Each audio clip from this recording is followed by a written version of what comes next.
Good morning, DJ and PK. It's 97.5, the KSL Sports Zone. Welcome in on a Friday morning. Well, the Utah Jazz played their last game before the All-Star break. They were fined $500,000 yesterday for the way they finished out the Orlando and Miami game, sitting guys in the fourth quarter. So they sat them for the whole game, and they lost to Portland, and everything should be fine. Doesn't seem very logical to me, but here we are. They got fined in part for winning the game. That doesn't make any sense either, but here we are. As far as the Portland game, Markkanen didn't play, Nurkic didn't play, and obviously Jaren Jackson Jr. is now out. Now, Portland is holding out some guys too, but ultimately they get the win. Let's get to the best of the postgame show. Your Jazz recap on DJ and PK. It's JP Chunga of the Utah Jazz Podcast Network. Final game before the All-Star break. Jazz fall to the Trailblazers, 135-119. Utah beaten in the third quarter, 40-23. That was the deciding frame. That's where Will Hardy began postgame. The third quarter, mostly because of fouling. They shot 16 free throws in the quarter. When that happens, it's also hard to get into a rhythm offensively because you're playing against a set defense for most of the time. So I thought besides that piece of the game, I would have liked to see us be a little bit more physical with our switches. But I thought overall the guys played as a group. We moved the ball. It was just one of those nights where when it slipped away from us a little bit in the third quarter, we couldn't quite regain control. We made a nice run in the fourth and just couldn't quite get over the hump. How about Svi's effort just coming in the fourth quarter and really providing a spark? Yeah, Svi's been the ultimate pro his entire time with us. There are times that he's in the rotation. There's times he's been a starter. There's times he's been out of the rotation. And he always handles himself with a ton of class. He's always prepared. He's a great teammate. We're lucky to have Svi in our organization. The league fined you guys right before the game. Do you have any thoughts on that fine? No. Moving forward, their approach to fining you, will that have any effect on who you choose to play? What do you mean their approach to fining us? So if they continue to fine you for, say, sitting Lowry and in the fourth quarter, would you avoid doing that moving forward? I sat Lowry because he was on a minutes restriction. So if our medical team puts a minutes restriction on Lowry, I'll try to keep Lowry healthy. What did you see from Blake in his NBA debut? I thought Blake showed a ton of physicality. Obviously the ability to catch and shoot. And I think that, he obviously came in and is playing a lot off of instinct. He hasn't had much time with us, so I think he handled himself great, kept it pretty simple for most of the game and really contributed. How's Oscar doing? Oscar had to get 4 stitches above his eye.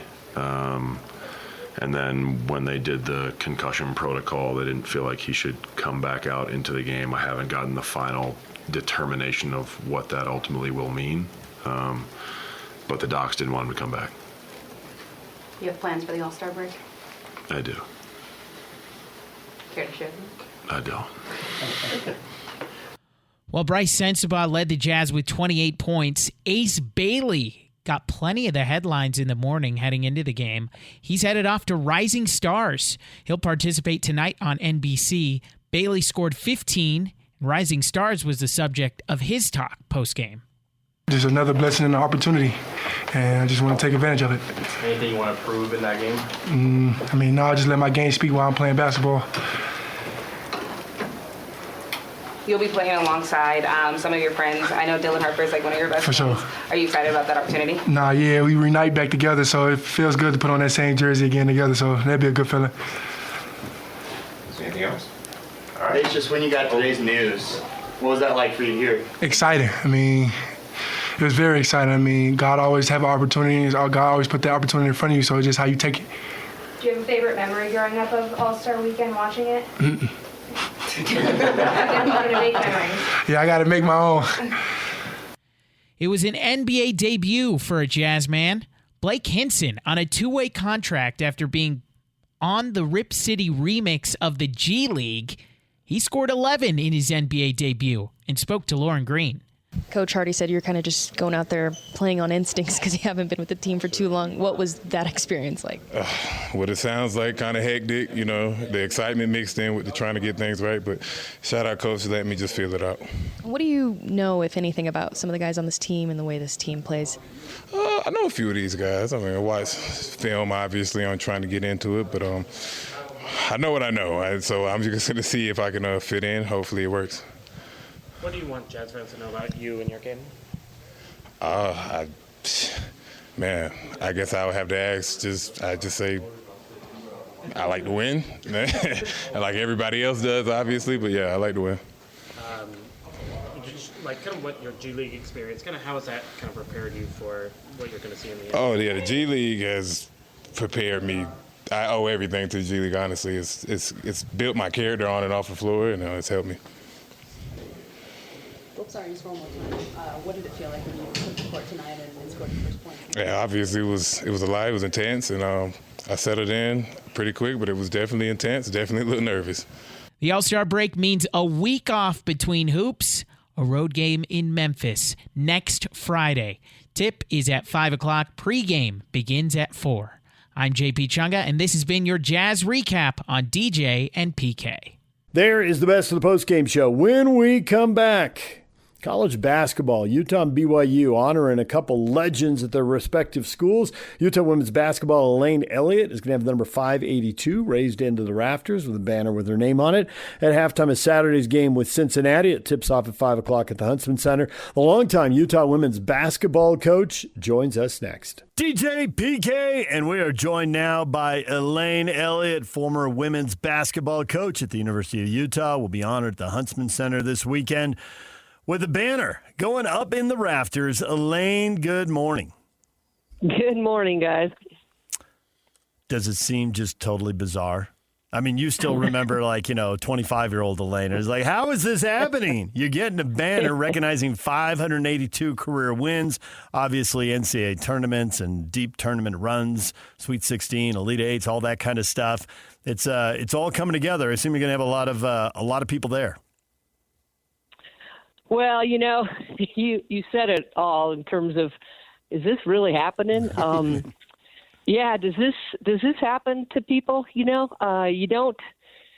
once consider this. You go to practice every day and you love everything about what you're doing, and you get to have these lasting relationships with kids who now are about for the total of about 47 years as we count from when I started. And I just, I'm so lucky and thankful because there's exactly one way anything this ever happens for a coach, and that is the players who won all those games. I've known you for a long time, and you always were a good interview. You'd speak your mind, and I'm just wondering what you think of the advancements in women's sports. You're one of the OGs. I believe you played at Boise, and I'm guessing for when you did that to what it is now, the progression that has been made maybe blows your mind, but assess the overall state of women's college basketball compared to when you started to where it is now. Well, the game itself is amazingly, watched and followed and adored. I mean, those are the two. That's the biggest difference, right? We didn't play in front of a lot of people till later on in my career, and then we had some pretty big crowds at times, especially with the rivalry game. We all know what that does to people. Yeah. So that's the biggest, greatest, coolest thing that's happened. I mean, the entire process of women getting scholarships and getting money to make their way through school. I mean, that is all thank goodness, right? Was long due, and women just they didn't play for that reason, and yet they deserved all of that alongside their male counterparts. And now, of course, you're right. The game is just crazy now in this new model of college athletics. For me, I coached at the right time. I have certainly, I have no ill feelings towards the people in the game now and what is out there for them, although it's still a small minority of them. You still have the majority of athletes at the college level are amateurs. But the way it's changed now with basically the pro levels up in football and obviously men's basketball and other sports like women's basketball, who some of those gals are making good money, it's still, the model is professional. And, I wasn't a part of that. And I'm kind of glad not to have been, just because, I would have had a lot bigger job to do. Although I would have had a much bigger staff to get it done. Yeah, there you go. So maybe I wouldn't have minded that. Just the idea of, they've got to come to terms with what this model really needs to be to service the idea that it's even on college campuses. It is a pro model in ways that yet don't really fairly address the pro part of a pro sport. I mean, pro sports has it figured out. Obviously, they've done a lot of things to try to keep the product competitive, because that's still the best thing for the game. And the colleges and the NCAA don't yet have those answers in writing. So we'll see. PK mentioned you played before Title IX was fully implemented, and now there's scholarships, there's planes. Depending on the school, there might even be chartered planes. What was it like when you were playing basketball in high school and college? What was it like? How different was it? Can you give people some tangible examples of how it's just completely changed? Well, even though Title IX came in 73, it took some years to actually get money. I received $500 in my senior year. That's a change. The experience was, we just had the things that create the stories for us are a lot different. Ours were van rides, right? I don't remember flying anywhere except back to the national tournament. So we're in 13, 14-hour van rides to go up into the Seattle area, and our coaches are the drivers. But we tell the stories of what happened in the vans and the cars. We couldn't wait to get the practices after winter breaks, and we end up coming back like 2 hours before practice is going to start, and it has just snowed. And so we're out in our cars in the parking lot doing cookies, just waiting for the doors to open, because all we wanted to do was get in and get back to playing basketball. The memories are different, no better, just different. And it was, I was in the old guard, but not the ones who created the situation for women. Those were the Fern Gardners and the Norma Carrs. So I was a recipient of it for sure. Had great college and high school coaching opportunities, really because I had played college basketball. That is what made women qualified enough in people's eyes to be a college coach, was having played in college. So you can see the differential there for men and women as we started out, even back then. This quote you gave me is coming up on 30 years old when I used to work for the Tribune and covered men's and women's basketball for the U of U. And it has stuck with me all this time. And I loved it. And I'm going to repeat it. You said, women's basketball jobs are good when men start wanting them. And I thought that was just brilliant. And you put it out there, and there was a bit of sarcasm, but a whole lot of truth. And we see that today. I mean, the fact is, these are great jobs now, and that's an advancement. So I guess you got to take it, right? Right. I mean, the advancement in it is just, what is valued, obviously, in our culture, and sport is no different, as you see the changes in the monetary systems of athletics. As soon as there was money in it, guys wanted it. Right. And that's pretty simple. It's not, it's just the truth, and, no anger. You can't change things until they're ready to change. And the thing that was great was, as women played college basketball and became very good at the game and understanding it and turning it over and coaching women in the game, well then, even the men who controlled women's athletics understood the value in women coaching women. So we sort of went through that time frame where men started to take jobs that women always had. And then you started to see it, again, even up over time. And there became qualified women who just said, and were successful. And it just opened the door for women to be in what has always been a male world. And there's just great jobs out there. And there are great women and men coaches. 582 career wins. I guess you're going to put that number up on your banner. I was surprised when you said it'll be great to have a lot of your former players back for this, because you continue to apologize to some of the players from the early years. Yeah, back sure. to PK about the truth and the sarcasm. So explain why that is. Look, I was 27 when I started, and I didn't want Fern to retire any more than the players wanted Fern to retire. I wasn't ready, but she was. So thankfully, she pushed hard enough that I had that opportunity. But, I got better every year that I've coached. I mean, the best coach I was the last year I coached. And I don't know how it could have gone any other way.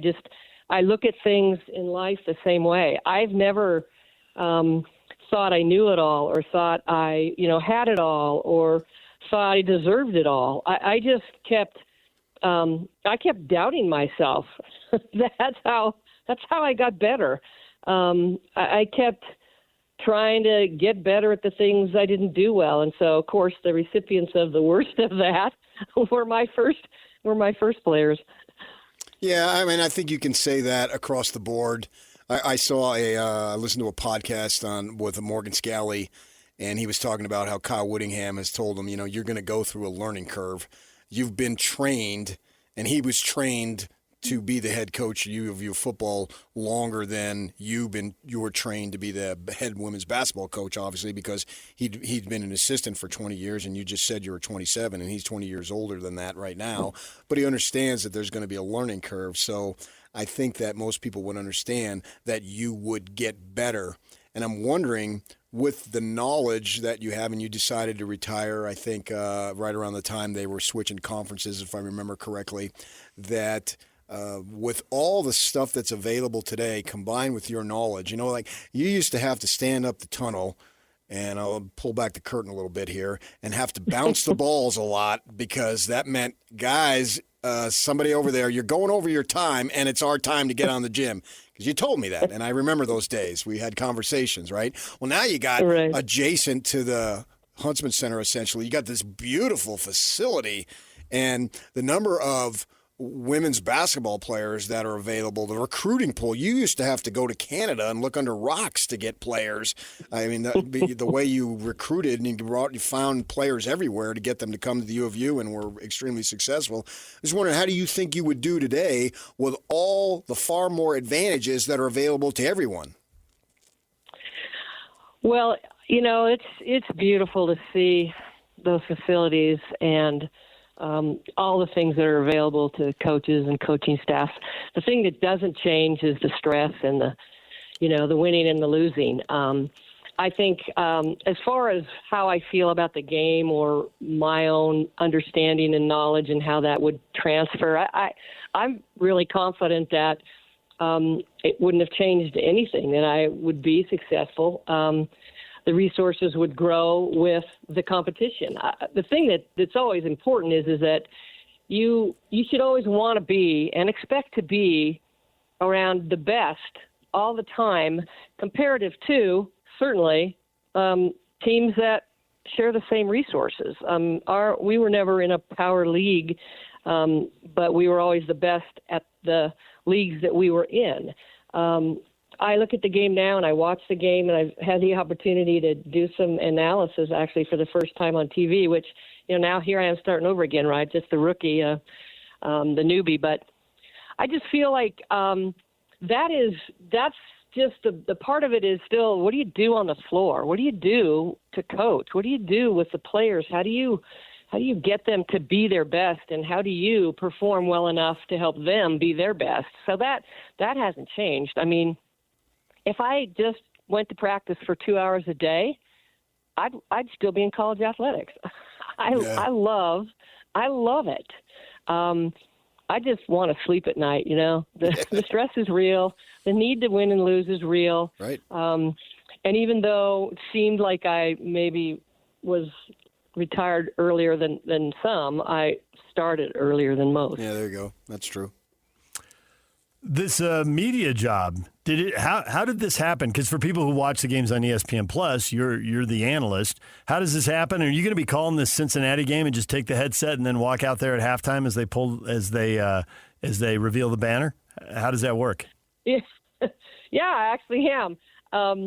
When I first started this, of course, I had known about the banner for a while, so it didn't strike me as unusual that I would just do the job I had that night and then we'd have the banner reveal. Now, this week has been a little more stressful. Just kind of all the things that happen around it, but yeah, that's fine. What would I do otherwise, right? I'd be chit-chatting with other people. Instead, I'll just chit-chat, with Tony.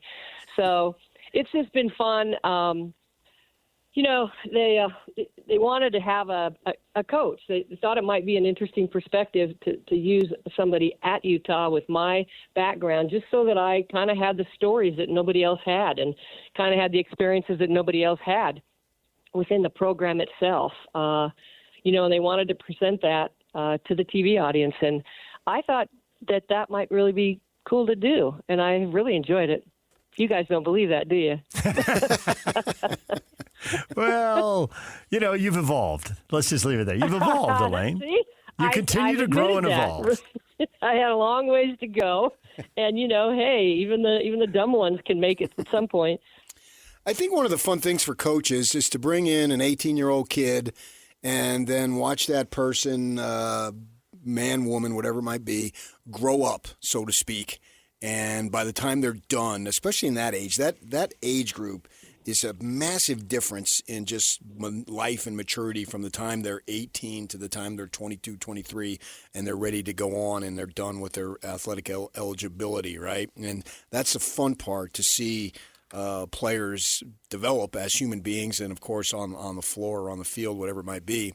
With that in mind, it's not as prevalent in the women's game, but it's still there, this immediate eligibility and the rampant transferring and all that. And then, you wonder what is lost in the translation of doing all that in the process. I'm just wondering what you think of the rules that are available that kids can hopscotch if it's not working. Or even if it is working, for that matter, they still want to go. Yeah. I mean, that kind of goes back to my earlier comment about, basically the colleges everybody's a free agent every year of their eligibility. I mean, who could manage that? And what's good about that for the game, the university game? I mean, there's just nothing good about that.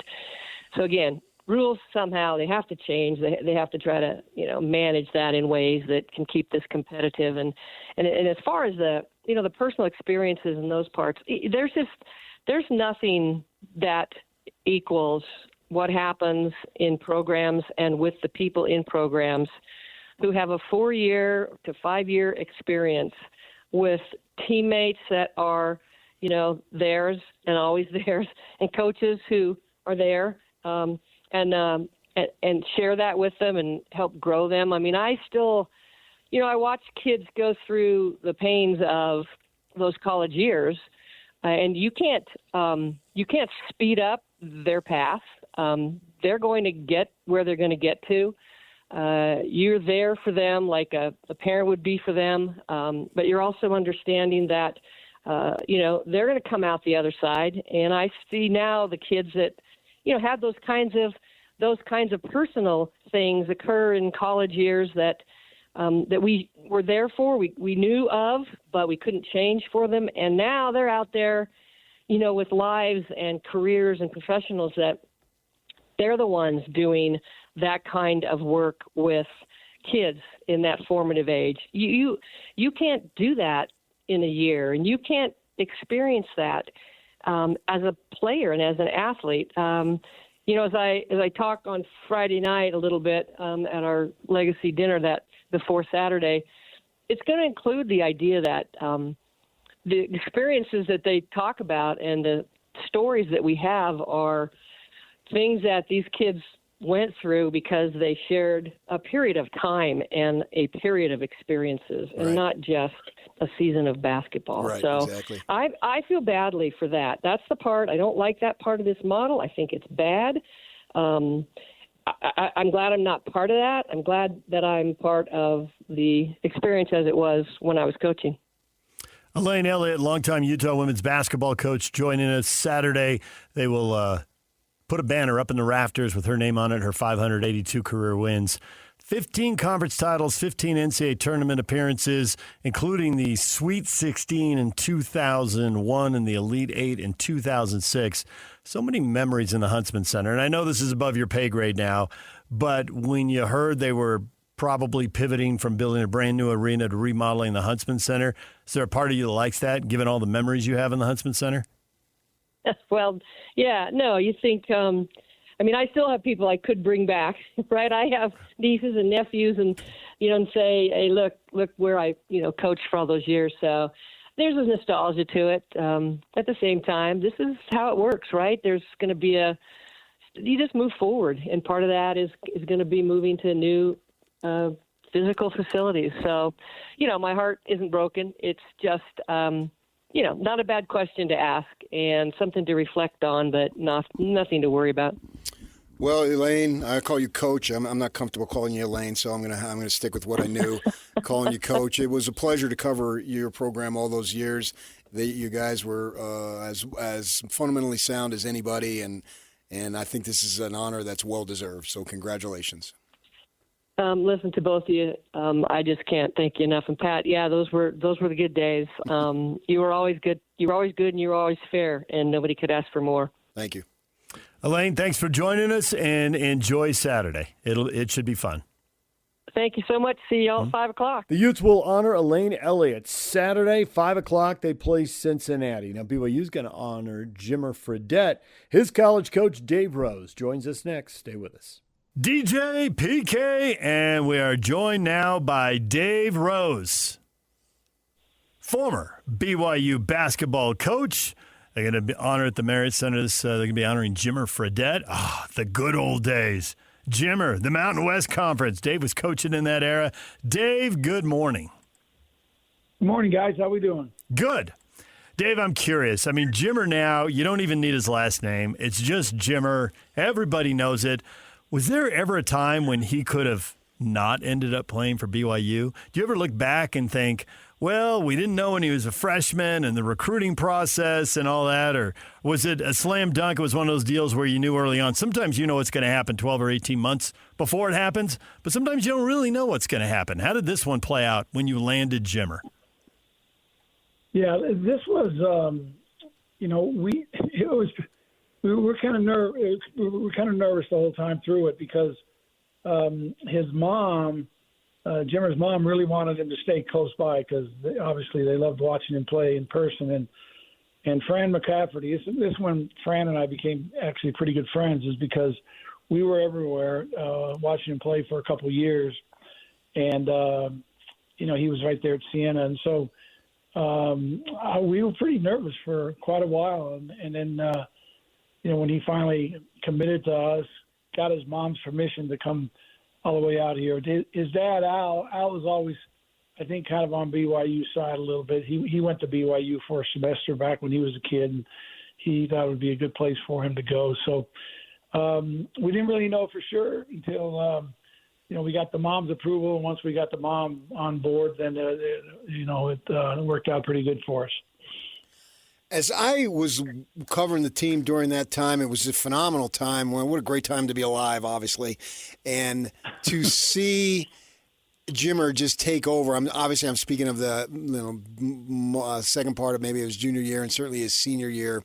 And I always thought that, man, if he would have played at Utah in the 90s, that never would have occurred. Let's call it like it is, right? And for you to basically say, okay, this is your ball. Go ahead and do what you think is right. You had to make I don't know if a concession is the right word, but you had to make a decision to allow it to happen.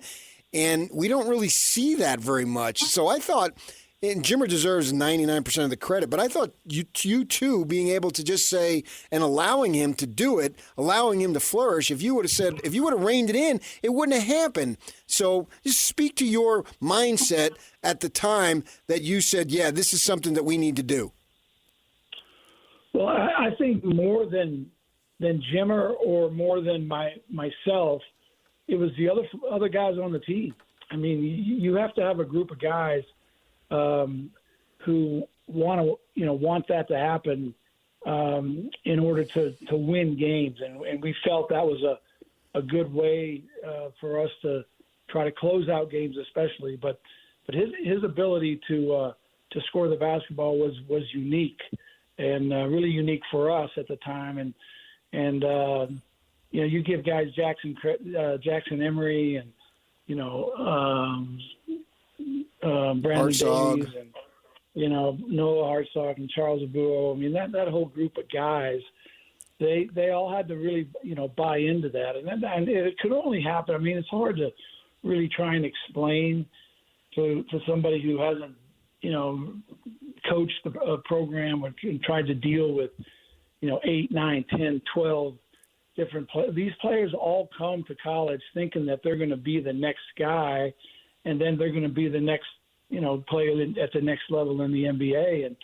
And what we usually did was kind of dash all their dreams, and there's only a few guys every year that get the chance to be the star, and then there's only a few guys from there that actually get a chance to go on and play. And so in this case, I really believe more than me or more than Jimmer or more than our coaching staff, it was our players and those guys allowing Jimmer to be Jimmer.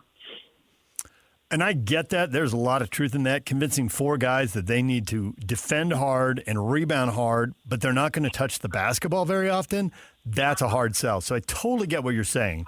But to PK's point, I don't even know how many times I interviewed you, but there's three or four interactions that really stick with me over time.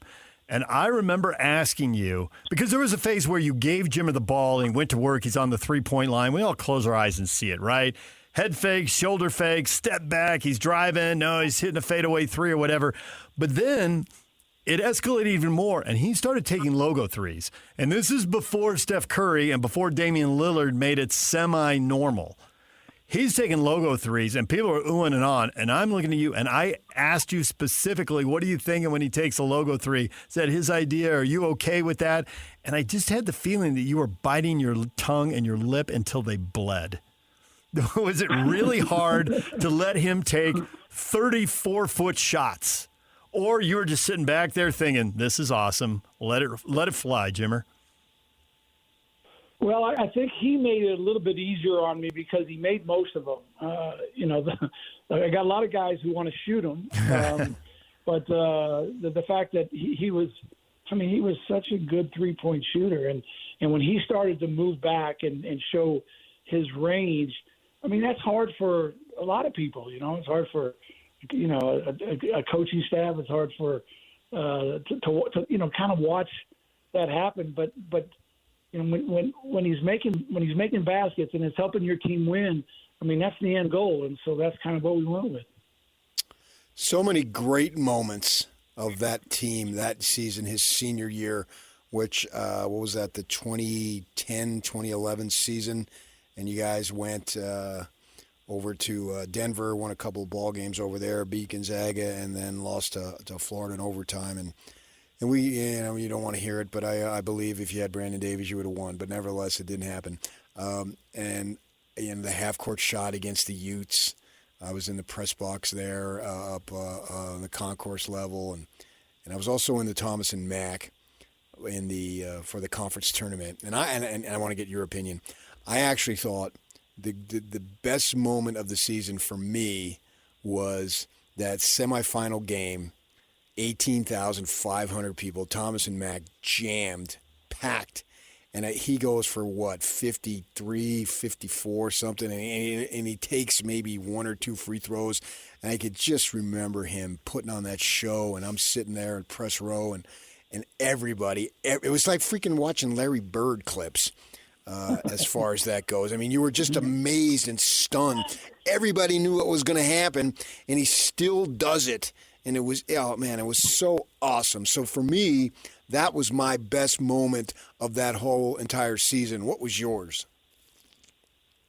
Well, obviously that was a great night, and I think there's a lot of things that individuals, people who watched it and followed it, they'll remember, about that season with Jimmer. But that New Mexico game in Vegas. I mean, we've been beat by New Mexico twice, and this Darius Gary kind of had our number. And I don't know if we'd have got him that night if he didn't. I think he broke his ankle that night and didn't play the second part of the second half, and we ended up winning the game. And obviously, the kid was absolutely tremendous down there. But for me, I think it's got to go. Do your magic, Chicho. Chicho, make it work. We're getting right to the payoff. Well, for me, it's what, Coach? Call him back. That was unbelievable. That really was. That was a heck of an edit right there. That was the exact thing I wanted to hear. And he's literally 2 words away. Bang! It's over. What? Come on. All right, Dave, that was hilarious. You got, for me, and we're hanging on every word and you go away. It was like, that was it. That was the moment. Yeah. So pick it up there. For me, it was. Yeah, I never was very good at using electronics. So, whatever happened. But for me, it was the next weekend. When we go to Denver and, we get by that first game. The Wofford game was really tough, and then we got through that, and then we end up playing Gonzaga, which we thought was a one-off, but it ended up being the next big piece of BYU basketball was playing big games against Gonzaga, but us being able to win that game and then get to the Sweet 16. I mean that's I think the most special memory for me because. That's pretty hard to do, I mean, it was really, really hard for us to do in that time. I mean, Coach Young did it in his first year, so it doesn't sound that hard for him. But for us, it was a pretty big accomplishment for us. Jimmer famously didn't come in. He wasn't a star as a freshman, and it occurs to different people along the way. Oh, wow, wait a minute, right? Jimmer Mania is his senior year. That's Jimmer Mania, and everybody knows what's going on. For me, it was really clicking in his junior year. He was averaging over 20 points a game. That's a lot in a 40-minute college game. He was your leading scorer and all that. But the game that really jumped out at me was your first NCAA tournament game. You guys hadn't won a tournament game in like 17 years, and you win a thriller over Florida, and he went off. And I can still remember him standing on the baseline doing a post-game interview like it wasn't that big a deal. And I'm like, wow, I knew he was good, and now I realize he's really good. And he isn't even impressed. There's even more there. I mean, I was thinking, how good can this get as a senior? Well, that was for me. I'm not at practice every day. I'm not with him, on the bus, on planes and all that. I'm figuring it out then, late in his junior year. When are you figuring it out like, wow, this is a guy we can really ride to places we don't normally go? Well, I think, obviously after his junior year, we got the win against Florida. And then, we had we played pretty well, but we weren't good enough to beat Frank Martin and his group. So, but we were that next year trying to get him to come back during the spring.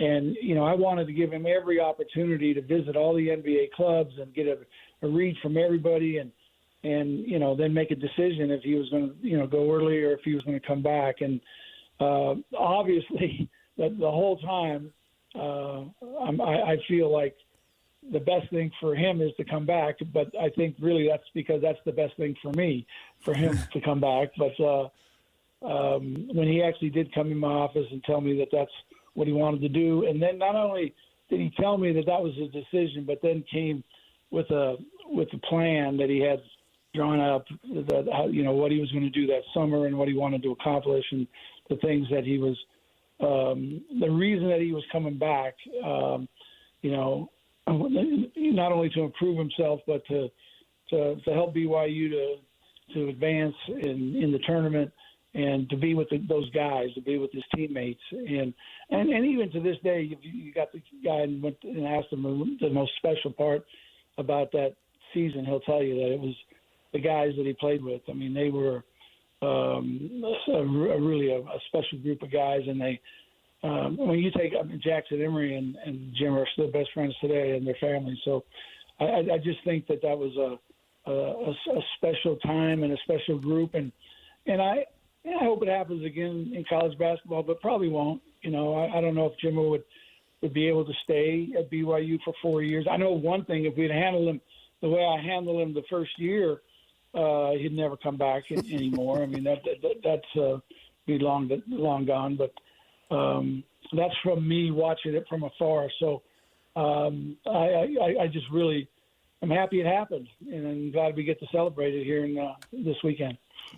You talk about the guys and being able to allow him to flourish. And I think a large part of that, and you correct me if I'm wrong, you're much closer to the situation than I was the humility that the kid had and being around him. I mean, he was getting just an unprecedented amount of attention was being shined on him in this game at that time. And yet he still had that little all-shucks, small-town kind of guy that he never let it get to him. And even today, you know, you talk to him and he basically deflects and he's self-deprecating and all that. Speak to what kind of kid he was during all this and how that he was able to stay so level-headed when he didn't let the stardom really get to him or change who he was or is. Yeah, that was probably one of the most unique things about the season. And it all had to do with his personality and his natural way with our team. And I've talked about this many times, but you didn't see Jimmer and one guy hanging out all the time, or Jimmer and a little group of the team, and those guys are always together. Jimmer was with a different guy, you know, every pregame meal. He sat with a different guy, and he just had a really good relationship with, you know, almost every single guy on that roster, and it had, you know, I would find out, you know, this, you know, later during the week, whatever, that, you know, he would go out, you know, during the week with this group or with that group or with that group, and that's really unique. And usually guys, especially guys who get to be really, you know, really good and going places in Provo is a little bit difficult. That they get their posse and they stay with that group, and then they find a pattern. That's kind of how they go through it. But Jimmer was different that way too. He loved the people who, you know, paid attention to him, and he spent so much time, you know, getting from the arena to the bus and all these different places that if the guys ever got upset at Jimmer, that was probably the reason. It was like, hey, come on, Jimmer, let's go. We waited long enough. Let's get on. Let's get on to the next town. But he was a guy who genuinely just loved to be around our team and the group of guys that we had. I'm hoping when they do the celebration, and obviously they have the 15-year rule, and he's met all the qualifications, that they also announce the Dave Rose practice facility building. I think that's due. I know you're not going to want to address it, but that's what I think. Yeah, well, the one thing you do know, Pat, is that you covered BYU for a long time, so you could probably write an article about covering BYU and what happens at BYU. And I'm just really happy that I'm around 15 years later and get a chance to see this happen for Jimmer. I hope I'm around to see it happen for a couple more guys, because I had some pretty good players through the years, and I think there's a few other guys that maybe deserve this too. But you think about how long. I mean, how many people have played at BYU, and what we've got 2 or 3 guys who's you know, never been retired. So you never really know what's going to happen next. So, but I'm really happy for Jimmer and his family. All right, one more thing before we let you go. I told you I remembered a few questions I've asked you and look on your face for some of these answers and big moments. One of them was on a radio show. It was about 2008, I think, maybe in 2009. And we had you on, and you were on the phone just like this. And I remember the studio you're in, which is why I can place it. And you probably have no idea what you said, but it was great advice. And we have quoted it to each other. Do you have any idea what I'm even talking about? Okay. Come on, man. Okay, here it is. Here it is. How can I remember what happened yesterday? Okay, I'll bounce this back at you, and then you could just think about it. Say it was right at the end of the interview, and you said, "Hey, you two, you got a nice little thing going here. Don't mess it up." You said that, and we have quoted that to each other in troubled times. We're like, "Well, remember what Dave said? Got a nice little thing going here. Don't mess it up." So far, so good, Dave. We've held on to that advice so far. It's still rolling. Right? It's still rolling. I mean, you guys do a great job. The numbers have changed. You know, all your numbers have changed. The number on the dial, the number on your paycheck, you know, all those things. Our age? How about our age, man? The decades. The number of gray hairs. But obviously the show is still the best in town. And I know that you guys love doing it. I think that's the one thing that every person who listens to it, they get the same feel from it, is that you love what you do and you love covering, you know, Utah sports. And I think that we all have been lucky to have guys like you that have been able to kind of spearhead the thing for us. So congratulations on staying alive this long. You too, and I mean it more for you than me. Yeah, right? Yeah.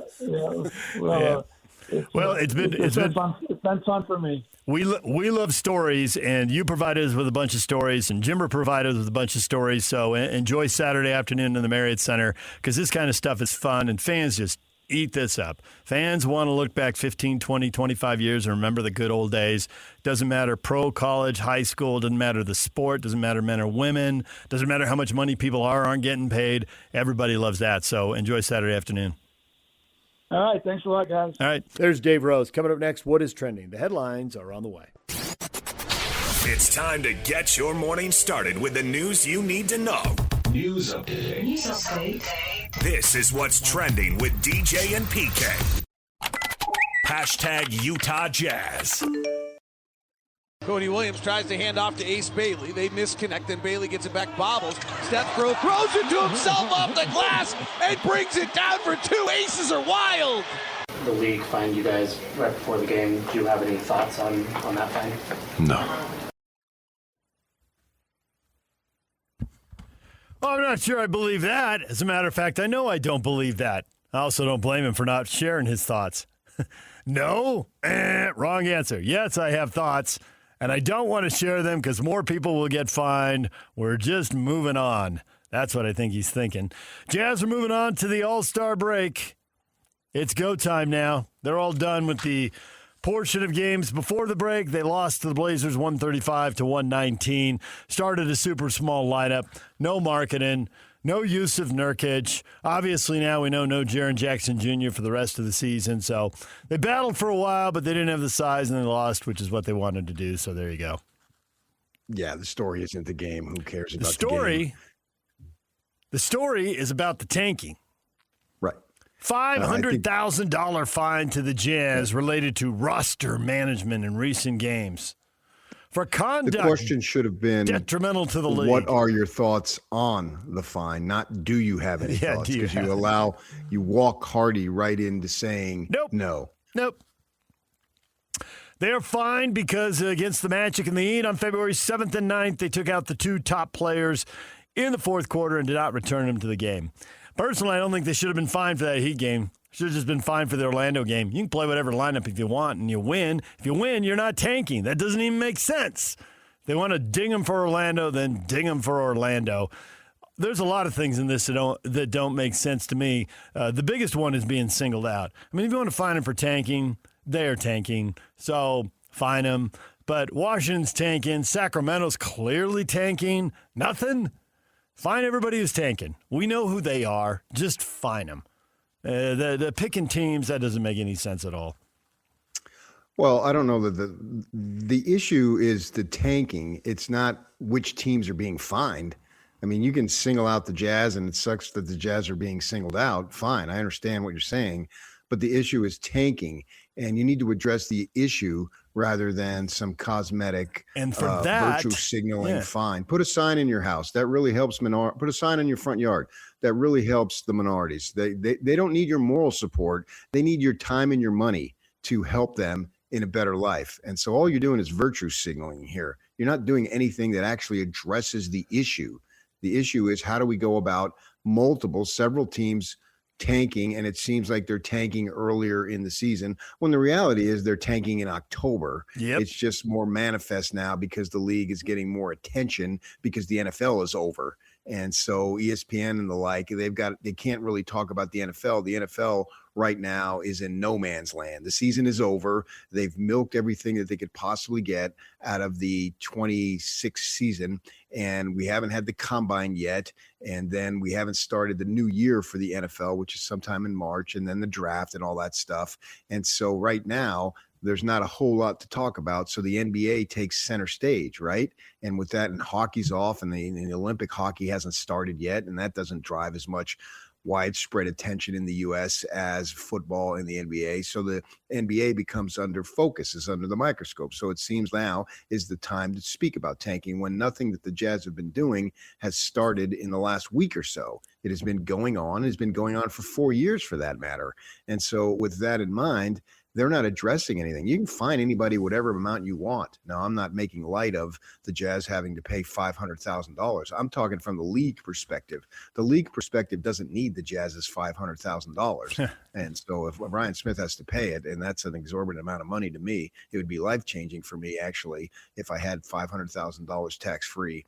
So I don't make light of that. But the thing is, they've got to address the point here. And the point is the tanking. Whether they find him the Miami game, well, the premise is you didn't play your guys in the fourth quarter. Whether you won or not doesn't matter. So to me, I have no problem with them finding them and pointing out both games, because the premise was you sat your two best players the entire fourth quarter, which is unusual. Whether you win the game or not, okay, fine. You won the game, you lost the game. What's the difference?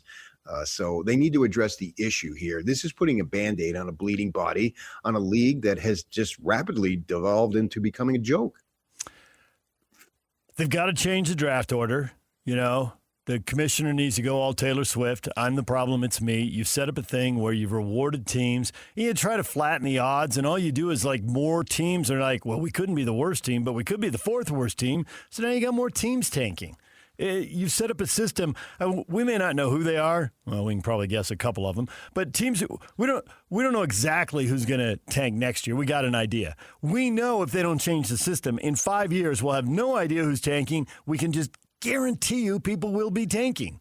So to find billionaires $100,000 in Indiana and $500,000 in Utah, that is not going to change anything 1, 3, 5 years from now. This is just going to keep happening. It's a structural problem. And it has evolved out of this whole and kind of merged with the whole thing the Spurs started 20 years ago, resting players and roster management, because you play so many games. And you realize the games aren't that important to the big goal, which is winning the championship. So there's all kinds of structural things set up here the league has to address.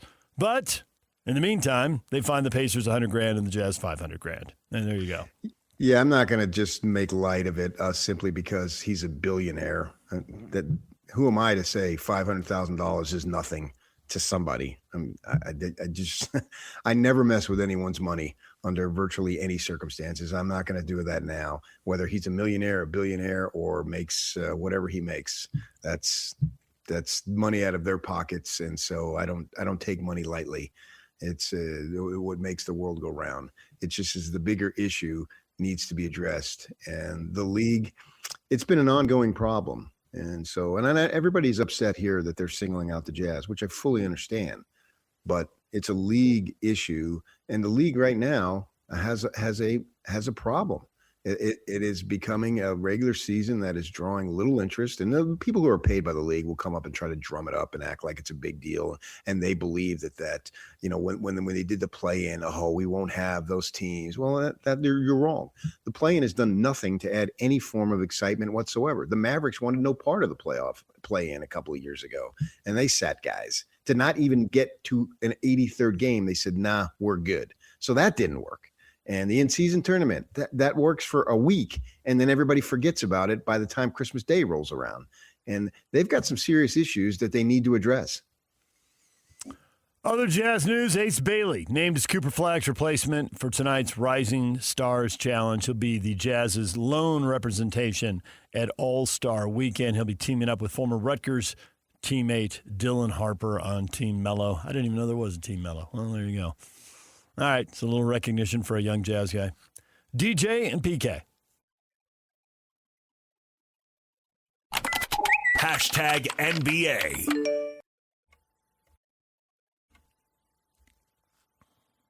In transition, LeBron James fighting through waves of defenders, and he gets the roll of the banker.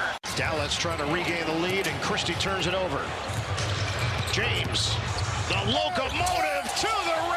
LeBron James, a spin and finish. And the whole quote-unquote loyalty thing I think it's overrated. This is a business at the end of the day, and it's a lot of money involved and a lot of decisions that has to be made. Front office, some of them have to do like a job and want to keep their job, so they got to feel like they got to do what's best for, to keep their job, and they trade players. Or if a guy isn't happy and he wants to be traded to somewhere else, then it's a problem. Not even just the NBA, but like people that have normal jobs have those same problems. It's just not magnified. That's James Harden saying loyalty is overrated. LeBron had a triple-double. There were only 3 games. The James Harden quote, that's the lightning rod for the next 24 hours. There's always another story in the hopper, PK. Tanking story, move over. Here comes James Harden talking about loyalty, a guy who's been on 6 teams and famously has forced his way out of most of them. I suppose his mindset was probably set early on when Oklahoma City didn't want to pay all 3 of their stars and divvy things up, and they moved him on to Houston. Loyalty works in small, isolated cases. Steph Curry, Kobe, Dirk Nowitzki. But for the most part, I think players probably don't want to say what James said, but they probably believe it to a large degree, especially the veterans who get moved. I don't think anything he said is a big deal. I don't even think it's a story. I think it's a story, maybe just because there's a vacuum and people need something to talk about. But, yeah, it's a story. Yeah, you have the ESPN thing on. I doubt they'll even mention it today. I mean, I didn't even know who was saying it. And well, he was rarely interviewed. You really don't hear his voice a lot. Some voices are just, you hear LeBron and Durant's voice right away, you know who it is, but you hear Harden's voice rarely. Loyalty is only brought up when somebody believes they're being screwed. That is exactly when it's brought up. Till then, everything's working out. Right. It's always a one-way street. They claim it's a two-way street, but usually in the business world, it's not. We're all just commodities here. I mean, they literally told me here, if the ratings weren't good enough, I would be gone. I get it. I know. We all know that. They love me, and I'm friends with all these people, but I understand how it works. LeBron had a triple-double, 28, 12, and 10 as the Lakers beat Dallas. Dallas sitting on 19 wins, the Jazz sitting on 18 wins, so worth keeping an eye on what the Mavericks do. And LeBron's 28, 12, and 10 powers them to a 20-point win. DJ and PK.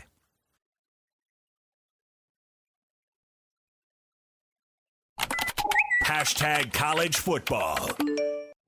Ole Miss quarterback Trinidad Chambliss was granted an extra year of eligibility by a state court judge who issued an injunction clearing Chambliss to be eligible in 2026. The judge ruled Chambliss clearly met the criteria to receive a medical red shirt for a 6th season of college football. So, an appeal of the appeal. How long will this play on? But as it stands right now, expect to see Trinidad Chambliss, who was a really good story this year, to see him back next year. 6 years, PK, you just kind of shrug at this point. We were talking earlier this week about the Montana linebackers getting a 9th year. Well, yeah, I mean, it seems like they're dishing out eligibility seasons like candy at Halloween. So why shouldn't he get one? I mean, didn't the kid from Vanderbilt, didn't he get an extra one last year? Yep. And it seems like it just goes on and on and on. And now with the money involved, why would you want to leave? Yeah, and you know, you can go to the NFL, but this is guaranteed money. In the NFL, there's no guaranteed money. Literally no guaranteed money. DJ and PK.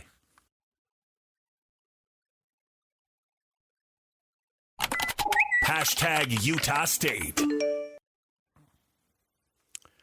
College football schedule out for the new look Pac-12. We knew about the Utah State Aggies non-conference schedule with games on the road at Washington and Utah as their money games. But the league schedule is out, and because they have fewer teams in the league and everybody's stuck on 11th game and needs one more game on short notice, they're going to flex a bonus league game. Right now, Utah State's scheduled to play Boise State a second time in the season finale, but it's all flexed. They could create some matchup based on the standings or tiebreakers or, you know, something that would generate a TV audience and fill the stands, no doubt. So they will figure that out on the fly. A new wrinkle in college football, PK. Flex that last opponent. We'll see. Eventually, I think what we'll see is they'll add a team, and then they won't have the need for that. Yeah, it's kind of weird. Yeah, it is. It is. They're going to get Washington State, CSU, and Fresno coming in for league games, and then that fourth game will be flex. So if you're buying tickets, those are the teams you're paying to see in league play. I would actually just put Utah State and Gonzaga in basketball in that game. DJ and PK. Here's Eichel. Now Tage Thompson. Backhand shot up top. He scores! 3-1 United States. Thompson on the power play. Here comes Jack Hughes. Hughes dropping it back off the print behind the back. Matthew Tkachuk. Back to Jack Hughes. Nelson. Score! Wow! Highlights as the United States beats Latvia 5-1. Men's hockey preliminary round action. Clayton Keller a healthy scratch in game one as the men pick up the win. And Team Canada, the gold medal favorite, 5-0 winners over Czechia. So right out of the gate, the big dogs piling up wins as expected. We will talk with Sam Farnsworth. He is at the Olympics for KSL. You're seeing him on newscasts in the evening. He is going to wake up and join us or stay up and join us. I don't know, sleep cycles all over the place. But he's going to be here at 9 o'clock, and we'll talk Olympics with him then. DJ and PK.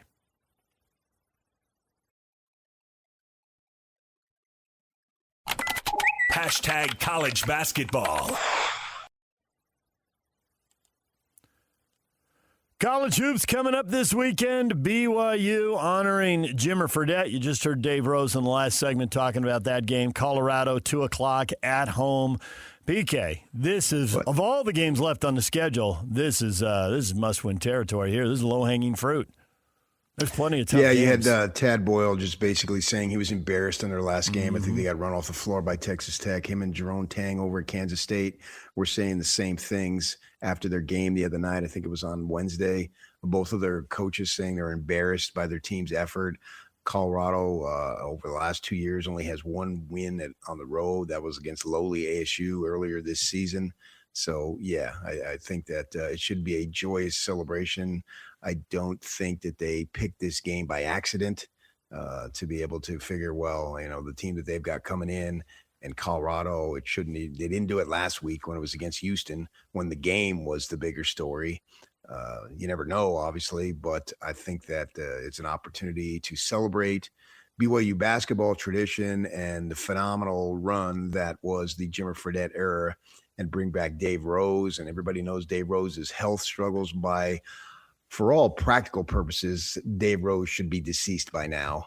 But he's beaten the odds multiple times. I mean, he's just looked at that. A few years back, they thought he was going to be a goner, and they called up a bunch of people to ask him to make a video to motivate him, and they asked me to do it, and I did it, and they thought it was imminent, and they wanted to give him all the power to rally, and he did, which is Dave Rose, the fighter that he is, an incredible fighter, a battler, scrapper, everything he got in life, he had to earn. Nothing, literally nothing was given to him.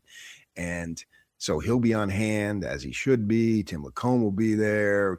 I imagine his teammates, Jimmer's teammates, Jackson Emery lives in the area, and Dave Rose was talking about how they're best friends still. And guys like Jackson Emery willingly played a secondary role and let most of the glory go to Jimmer. So guys like Jackson Emery and the rest of them on the team, Charles Abula was on the staff right now, BYU, he was on that team. They will all be out there, and it'll be a glorious afternoon, late afternoon time at the Marriott Center. Yeah, it'll be a fun time. Saturday night, 6 o'clock. This is unusual. Memphis at Utah State. They had a hole in the schedule. Most teams want time off, but in an effort to make the NCAA tournament and to try to play the numbers game, quad 1, quad 2, all that stuff, Jared Calhoun got Memphis to agree to come to Logan in February. So now it turns out Memphis' season has been a disappointment, underachieving versus expectations. They're 12-12. They're 2-7 on the road, and now they're going to travel halfway across the country and play at Elevation in Logan, and what should be bedlam in the spectrum as it usually is. So I assume the Aggies will win this game, but nonetheless unusual to get a non-conference game here in mid-February. Yeah, and Memphis played last night against North Texas, I think it was. I was watching a little bit of that, get a feel for them, knowing that they were coming into town. And so, yeah, I would expect that would be pretty much an easy win, if not a flat-out blowout. Yeah, they lost that game at North Texas 76-69. So, right. And then the Utes are playing Sunday in Cincinnati. So there you go, college basketball this weekend. We'll talk NBA basketball. David Locke at 8:30, Sam Farnsworth at 9. We'll get to the question of the day next. Stay with us. Over 2 decades of sports radio dominance in Utah. My favorite. This is DJ and PK on 97.5, the KSL Sports Zone.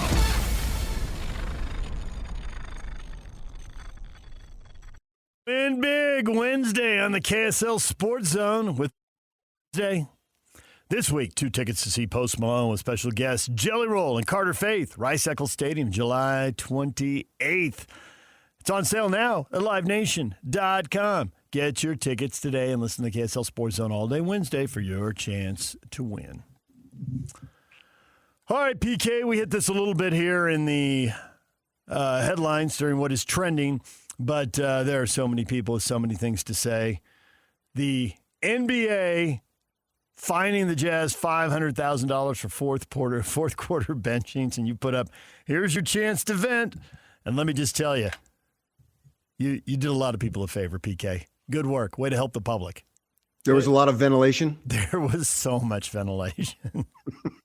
Didn't get to 100 the last time you let people ventilate on this topic, but 76 is still, it's got to be top 10 in comments in 2026 when we're all done. We'll see what kind of craziness happens over the next 10 and a half months. Brian posts a picture of Adam Silver, and he's got logos on his bald head. I can't quite see what they are. The picture's so small. And my eyes are so bad. Commissioner Silver will now help the Jazz set their lineups and rotations. Nice, Brian.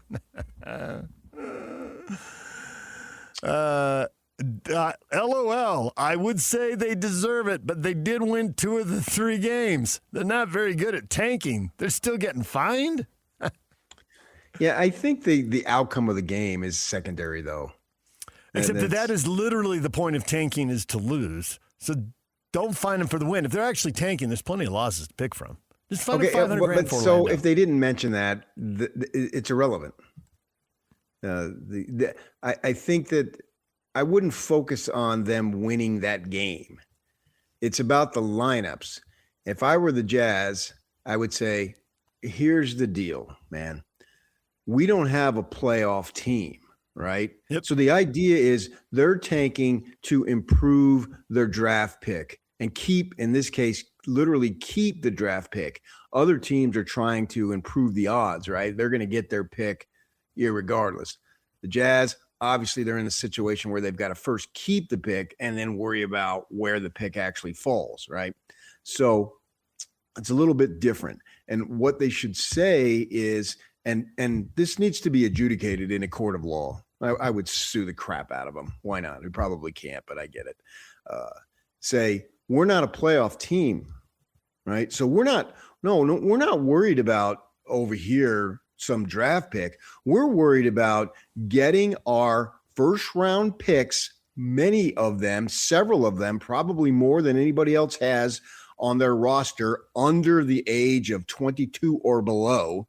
If they played in a 22 and under tournament in the NBA, they would win because they've got more guys and more potentially accomplished guys. And we need to see them in real live competition. We're actually doing the competitive thing, not the non-competitive thing. So what? If we play Markkanen and Jaren Jackson 48 minutes, we're not going to make the playoffs. We don't have a good enough team. The league, the way it's set up, 16 teams make the playoff, and we're not one of them. But we need to get to be one of them, and we want to get to be one of them next season.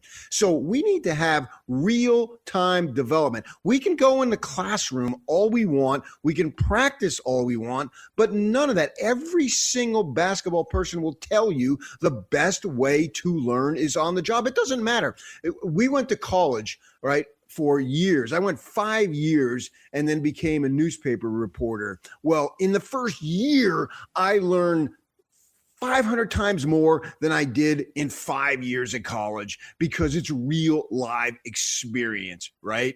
I went through foster care classes, which was it added up literally a whole working week. And then I got a bunch of foster kids in my house. And in the first week, I learned more than I did in the whole time I had to sit in a classroom. It's the same principle here. You've got to get out and do it, right? If you want to learn to swim, go get in the water. It's the same thing here. So I actually think they are trying to be competitive more so for next year. They're a solution to the problem. They're not the problem because they are trying to end tanking. Everybody else, you talked about you can name teams that are going to tank next year. You just said that in the last segment. Yep. I forget which teams you named, but you're probably right, dead on. Teams, but the Jazz are trying to solve the problem. They're not trying to exasperate the problem. They ought to be rewarded money. Let's give them another draft pick for that matter. Way to go, Jazz. I'm proud of you. I did not name teams in the last segment. If I had named teams, that's why you can't remember it. If I had named teams, I would have named Sacramento for sure. I would name Washington. I think there's a pretty good chance that Memphis will be tanking next year. I think there's a pretty good chance New Orleans might end up tanking next year. Now, I would have guessed a year ago, I would have guessed Phoenix is tanking this year, and I was wrong. Well, no, they don't have their picks. Why would they tank? See, and that's the thing I would have missed on. And New Orleans, you can't say they're tanking now because they don't have a pick. They're just in complete disarray and bad, so we'll see how this plays out. And I don't know of all those teams, which one of them have their pick next year. I'm still thinking about this year's draft. We're going generally, but the Jazz are trying to end the problem. They're not trying to add to the problem. And if Oklahoma City has a problem with it, here's my finger and I'm starting to raise it. You would be doing the same thing. There are people out there reporting that Oklahoma City is behind all this, that they're calling the league office and screaming because they want into the draft. They would love to draft 9th or 10th this year because everybody thinks there's going to be good players at 9 and 10. So they want the Jazz to hand that thing over. It's just ironic. Fine, I get it. I would be doing the same thing too. It's ironic that the Jazz, if they just declared these guys out for the year, apparently that's okay. That's what the Wizards did. They didn't get fined. They traded for 2 guys, named guys, and they just shut them down. So you're back to the fair thing. So Johnny got a cupcake. Where's my cupcake? I never bought any. Well, you just told us how important $500,000 was, and somebody's coughing it up, and somebody else isn't. So I get the not being singled out thing. You don't think $500,000 is important? I do. I do. I just treat it like it was. I don't care what's happening. I only care what's happening to me. Once you get into fairness, that's a never-ending line. You draw the arbitrary line. Well, I'm getting fined. How come they're not? Well, there might be some other stuff there, and then you can go back and forth until the end of time. Well, then the fine is fair because they are tanking. I mean, okay, but then there might be something else. There might be a scheduling thing. You had fewer back-to-backs than they did. Hey, what about that? When we're trying to win next year, you can go into that. Once you go down that road, you don't get to decide where it ends. Fairness must be fair 100%. It's not just isolated. And this is an obvious isolated example. I understand that. And so the argument may not be as strong as it normally is, but Okay, fine.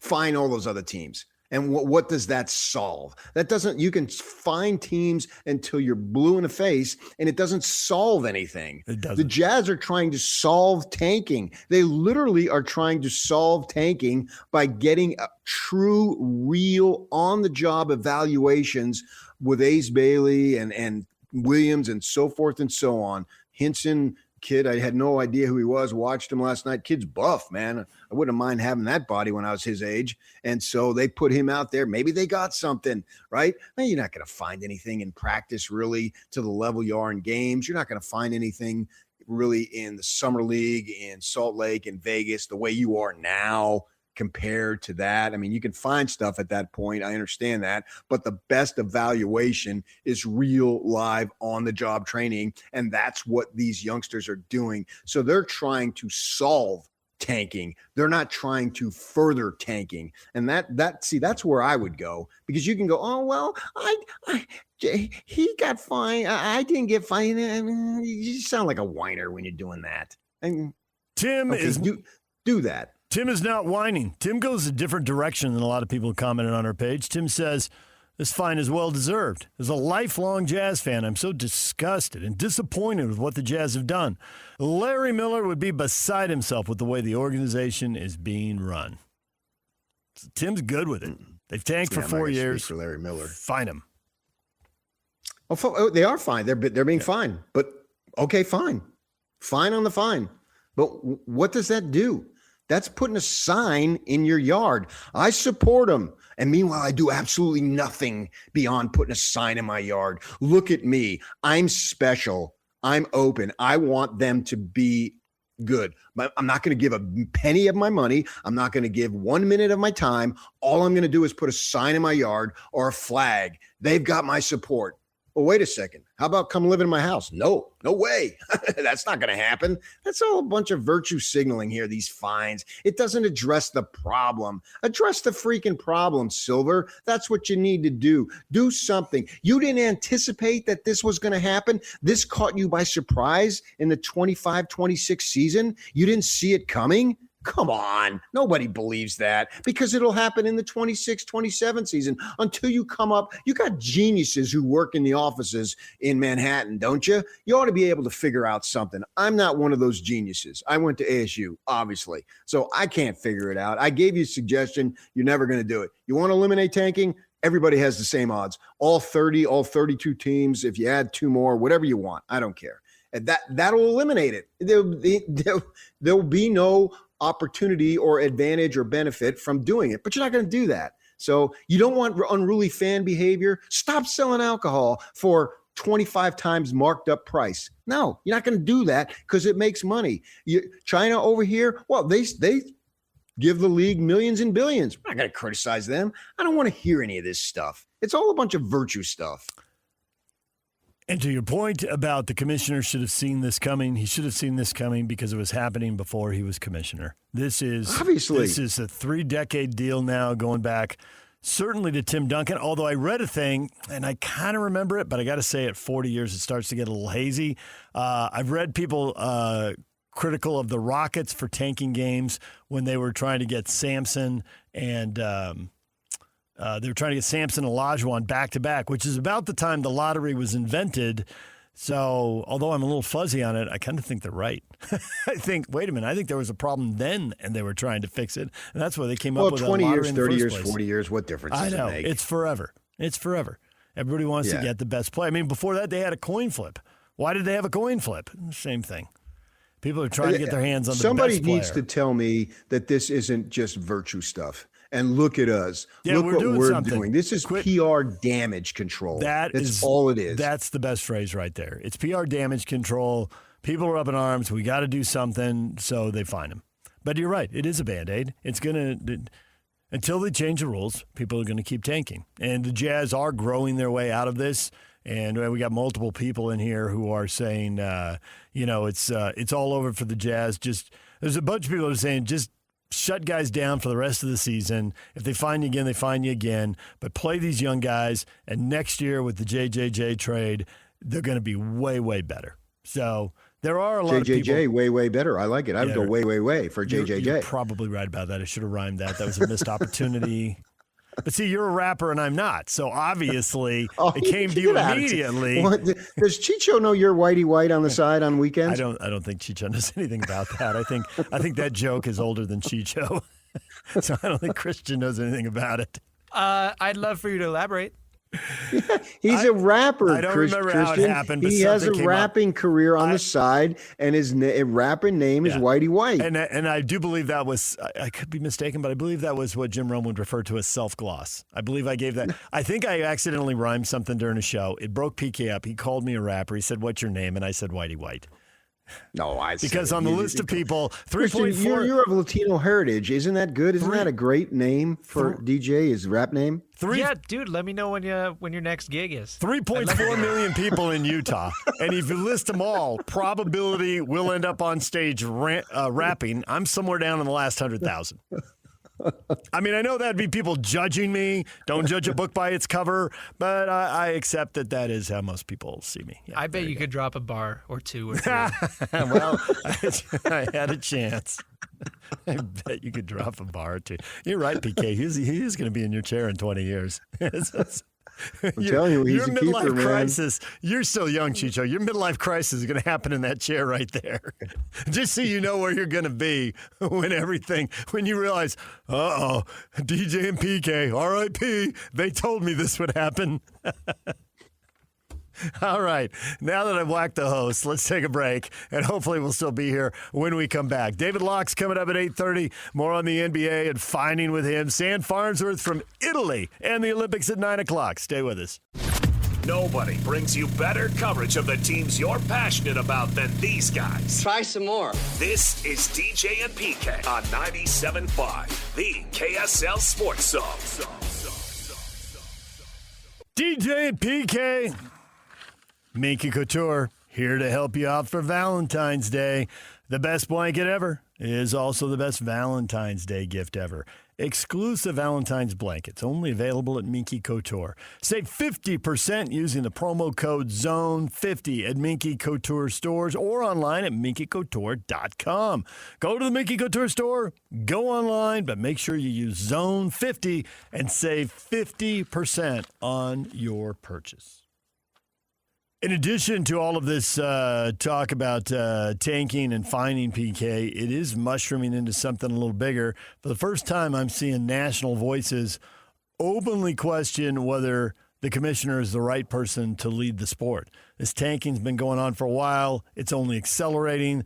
The amount of players resting, the load management, that's been going on for a while. It's only accelerating. Even people who are hardcore and way into basketball are looking at the NBA regular season and going, this isn't anything close to what it used to be. It isn't nearly as entertaining as it used to be. Now, I don't think anything's going to happen tomorrow, but at the same time, you can't keep doing nothing about it. I mean, it's been escalating. I assume it's going to keep escalating. And I wonder when they'll do something. One of your favorite words is bold. When are they going to do something bold to try to address the underlying causes to all of this load management, resting players, and it lowers the entertainment quality of the game? It does, yeah. And they need to take a look at it. I don't think that there's any chance in the world that Adam Silver is fired, if that's what you're getting at. No, he has a long-term contract. That's going to happen. This doesn't happen in the short run. Commissioners are signing long deals. It's not going to happen in the long run either. Oh, really? Because of the TV deal, he's made him too much money? Yes. Right? Everything goes back to money? There's no way a guy of what he represents is going to be fired. It's just not going to happen. So they need to come together and get real solutions.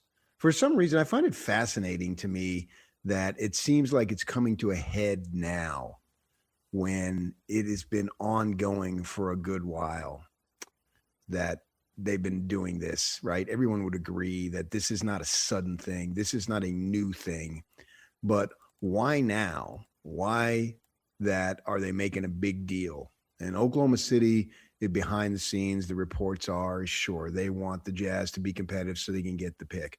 If I'm an OKC fan, That's exactly what I want them to do. And if the Jazz were in that situation, that's exactly what I'd want the Jazz executive management to do, to try to do everything possible to make your team as competitive as possible. And if that includes whining or going back channels to say, hey, what about this? This is a joke over here. This is bad for the league. Yeah, I would expect the Jazz. I would want the Jazz to do that. So we can take all the shots we want at Oklahoma City, but Oklahoma City is in their best interest. This is a unified league, but it's also 30 separate entities all striving for the same goal. And anytime you have people, or in this case, franchises, businesses striving for the same goal, it's because that they want the same thing. So there's going to be competitive natures. Why did Joe Montana to this day seems uncomfortable when he's around Steve Young?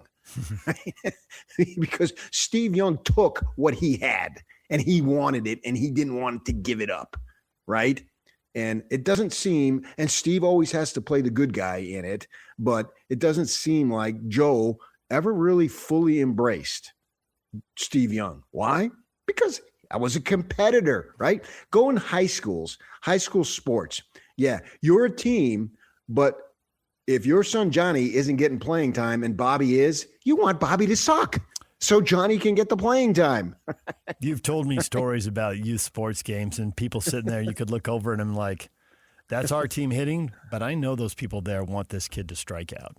Because only one kid gets to play center fielder, shortstop, and your kid's the fourth outfielder, and like one of these outfielders needs to drop a fly ball, pop up, and strike out, and then we'll get my kid into the lineup. So I would be disappointed if I'm an OKC fan and this is not what they're doing, because they have something that they could benefit from that right now is the Jazz, and the Jazz aren't playing by junior high fair rules. So let's penalize them, make them run around the gymnasium 3 times because you didn't do what was right and fair. Oh, come on. How stupid is that? That's the world we live in. Fairness is only an issue when you feel like you're being treated unfairly. But if you're being treated fairly and the guy next to you isn't, who cares? Well, there's a whole argument that there's nothing about this is logical, and you can point out all the illogical stuff. Other teams are doing it. Why just the Jazz? The Jazz are being fined because they won a game. That doesn't make any sense. You know what does make sense and where you see the logic is there's a lot of complaining. This issue has bubbled up to the forefront right after the Super Bowl when our eyes have come off football. They're taking heat for it. So the NBA had a meeting and came up with a response. Boom. If there's a lot of whining about the Kings and Wizards, then the Kings and Wizards will get fined, but nobody's really talking about them. So they find the teams they're talking about. And I think you're right. You said yesterday, yeah, there are a lot of teams tanking, but the Jazz are doing something new and different. Are people going to come out and talk about the stuff that's being done every year? Or are they going to come out and talk about what's new and different? I'm going to talk about what's new and different. And here we are. Right, because they thought of a creative way, and then Hardy is spinning it on a minutes restriction for why does marketing, does he need to be wrapped in cellophane? Well, that I think is a super suit at all times. Why is this guy always unhealthy? That is a super interesting question that we're going to get a better answer to in the next year or two, because he has, and I'm looking at his career stats right now, he has never played 70 games in a season. The career high was 68 his rookie year in Chicago. Now, you can talk about all kinds of things like in 20, well, that was in 21. Those were shortened seasons, so the 50 and 51 aren't as bad because he didn't play as many games. But he's only played 60 since he came to Utah. Now, clearly, they've been tanking and shutting him down. But that raises the question, well, could he play all these back-to-backs? Would he hold up? It's guys with his frame, only a little bigger, thicker. I mean, he's a little on the leaner side. But those are the guys, and Locke comes come on. Malone played 82 games for 20 years in a row. But the 7-footers that are running around on the three-point line, which Carl had to, bang with guys down on the low post. And would you rather be banging guys on the low post or running around not being touched? Well, the Embiid AD injuries, the constant foot and lower body stuff suggests that even though it doesn't look as tough and as hard, it's hard on those guys' bodies. But I think to your bigger point, can Markkanen play, I don't know if anybody plays 82, but can he play 75 games in a season? Can he play 90% of the season or more? He's going to have to for this team to test. achieve what it's capable of achieving. And the minutes restriction, so he could only play 26. So if he plays 27, is he going to drop dead? I mean, Coaches always push on the minute restrictions. You and I have covered so many games, college and pros, and it did basketball. It doesn't matter. It doesn't matter the sport, anything. Yeah, we I think have that's also Pablo an on. issue there. We have Pablo on. I think he tells the minute I don't buy restrictions it. and he pushes it. I don't really believe it's true, but that's what they're spinning, and the doctors, whatever. Well, and I mean, and I may be totally wrong, but who cares? And the league will just push back with, well, if he's going to play 27 minutes, how about you make 5 of those 27, the last 5 in the game? Which, I mean, they'll just volley back and forth on that stuff forever. Right. That's why I think, and we got to go to break, and I'll reset it here coming up in the next segment. That's why I think the Jazz need to get ahead of the story and phrase it and picture it. And there's another word I can't think of right now, but just set it a different way, that they are not actually part of the problem. They're part of the solution. And then there's other devious stuff that they can do that our listeners are suggesting so they can still tank games. And we will get to that and that little level of deviousness and PK's strategy next. Stay with us. This is Utah's best coverage of the Utes, Cougars, Jazz, and Mammoth. Here we go. From the guys who have been there for all the biggest moments in Utah sports history. You're listening to DJ and PK on 97.5, the KSL Sports Zone. Join Scotty G Friday, noon to 3. Tim Dolly Mazda Southtown, 10785 South Auto Mall Drive in Sandy. We've got devious people willing to help the Jazz right now. We've got PK with a plan. PK, let's not complain about the past. Let's move forward to the future. You got a plan, PK?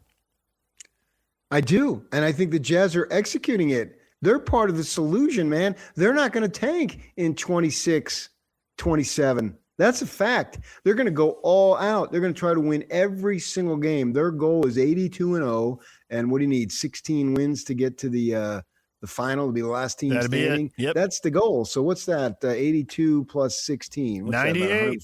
98-0. 98-0. Let's go. Hey, that rhymed. Look at that. You're right. I'm going to be on stage dropping a few bars, Chicho. You're right about that.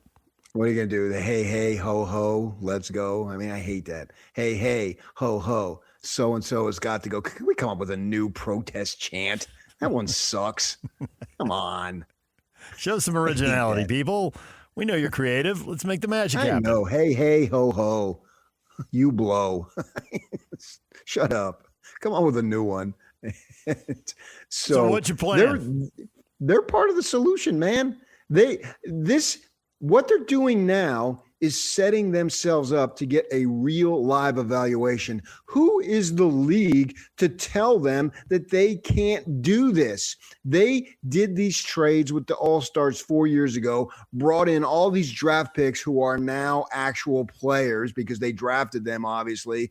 And the Ainges and Jay-Z and everybody else in the executive management needs to see how good Will Hardy and his people, all his 42 assistants, they need to find out. And what better time to find out than right now over these last 26 games or whatever it is, right? We have got a great body of evidence on Isaiah Collier, right? We know he can run an offense. We know he can pile up assists, right? What we don't know is he going to be a good enough threat to shoot so teams are not, particularly in the playoffs, teams are not dropping off of him 5 feet and doubling other guys and making passing lanes and whatnot more difficult to accomplish, right?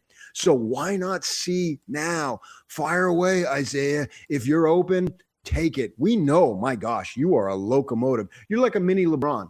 You're a shorter LeBron getting that ball and powering to the rim. And you can take contact because you're a strong kid, right? We know that. Well, Cody Williams, what can you do? Cody, one thing that I don't think has been talked about as I've been watching him play, and he's playing a lot more, obviously, is the amount of times he gets his hands on passes and has deflections. And that's a stat that they keep and that they value. At minimum, a deflection stalls the offense. right? You got 24 seconds to get off a shot. And if I deflect a pass, that means you may not even retain possession. But if you do, I've taken seconds. I've taken you out of your offensive flow, and you have to reset. Cody Williams has been really good at getting deflections. Well, they can find out, what can he do? Can he slash? And his body needs to get stronger, obviously. But to what level? Can you handle contact? Because you have to finish in contact a lot of the times. And that's just 2 examples. I mean, I can go right down the list, and every single kid who's 22 or under, what do they have? And the Jazz are finding that out now to set themselves up to open up a window that will allow them to be competitive for the next 5 to 7 years. And they're going to be penalized for that? That makes no sense to me. I don't care what Indiana's doing. I don't care what Washington is doing. Screw them, because they're not going to help us, whatever they're doing or not doing. It doesn't matter. That's the way I think that they should present it. Why should the league deny the Jazz an opportunity and Will Hardy and his coaching staff to find out what they have with all these young players? And what's the best way to find out? Play them. I already know what marketing can do. I already know what Nurkic can do. I already know what JJJ can do, right? Am I making sense here, or am I just up in the night and no one's buying it? While what you're saying is true, and certainly force-feeding Ace Bailey and everybody else under 20 is going to pay off, Oklahoma City wants the draft pick. Only 19. Oklahoma City wants the draft pick. The Jazz are trying to hide 2 All-Stars. Like Portland, you're telling Portland wasn't tanking. Portland's got 5 or 6 guys on their injury report. They said their leading scorer. They have 2 of their top 3 rebounders missed the game. I don't think they're going anywhere. They don't think they're going anywhere. But they did it the way everybody always does it. Why do I care what Portland's doing? Because you're trying to make the argument they're not tanking. That's not the argument that I'm making. That's the point. Because you're not going to change anybody's perception. The Bobby Markses of the world, if you keep going down that same road, you're not going to change their perception. You need to flip the narrative and say, we are progressing. This is what we're doing because it's best for our future. The league isn't going to say, oh, okay, well, I'm sorry. We didn't find Portland, so now we're going to find Portland. That's never going to happen. Oklahoma City isn't going to stop complaining, and Bobby Marks isn't going to stop saying anything. Even if you're right, and even if it makes sense that this would pay off, that's not. It's about the draft pick. Oklahoma City wants it. The Jazz have it, and they don't want to give it up. And the player development stuff, and I would want the Jazz to do the same thing if the situation were reversed. I just don't believe that would flip the narrative. Despite the fact all the truth that you can illustrate is in that, I just don't think that flips the narrative. But, okay, and I don't think the other way is going to flip the narrative. I agree with that. We've reached a stalemate on flipping the narrative. Right. Now, then go ahead and get real evaluations on your younger players, because we both agree neither narrative is going to flip. Yeah. So, all right, I've established that. I agree with you. Now, I want to see Ace Bailey do a Kevin McHale, Olajuwon footwork, throw it off the backboard and jam it, because there's nobody behind that Klingland kid, the center that Portland had out of UConn, who's developing into a nice player, right? That's what I want to see. I want to see him roam the baseline. I want to see him do turnaround shots in the lane. I want to see all of that. I don't want to see it in the G League. I don't want to see it in the Summer League. I want to see it now against NBA players. And Portland had a bunch of scrubs out there, which means each one of those guys is fighting for his NBA life. So he is going to give you everything that he has. That's what I want. Whether he's good or not, remains to be seen. But that person is an NBA player. Those people, those young men are NBA players. And they're NBA refs with NBA crowds, and it matters. And that's why I want to see. You're right. The narrative isn't going to be flipped. So why keep saying, well, you didn't find this team, you didn't find that team? It's satisfying. Johnny got a cupcake. Where's mine? It's emotionally he got satisfying. 2 cupcakes. How come I only got 1? Who cares about that stuff? It's emotionally satisfying for some people, PK. That's why they keep doing it. And you know full well, whatever youth sport event, there's got to be a junior Jazz game tomorrow. Go to it, and somebody will be arguing over the treats and the snacks. Somewhere, it'll happen. Guaranteed. Well, I think the Jazz have an opportunity to set the standard and change what everybody's talking about. Well, I do think be bold. Yeah. You want to be bold? We're doing the right thing. We're ending tanking. Tanking is over for us. So, league, we will not be a problem for you for the next decade. You don't have to worry about us. And at that point, who knows? Danny will be gone, and who knows we'll be there, and who knows we'll be in the management of the NBA. So you don't have to worry about us anymore. Please hear. You don't like it? Tough, you know what. This is what we're going to continue to find us weekly. We're going to play our guys to find out who they are against NBA competition. And we're going to mix and match combinations to see who does better with this player, that player out on the floor.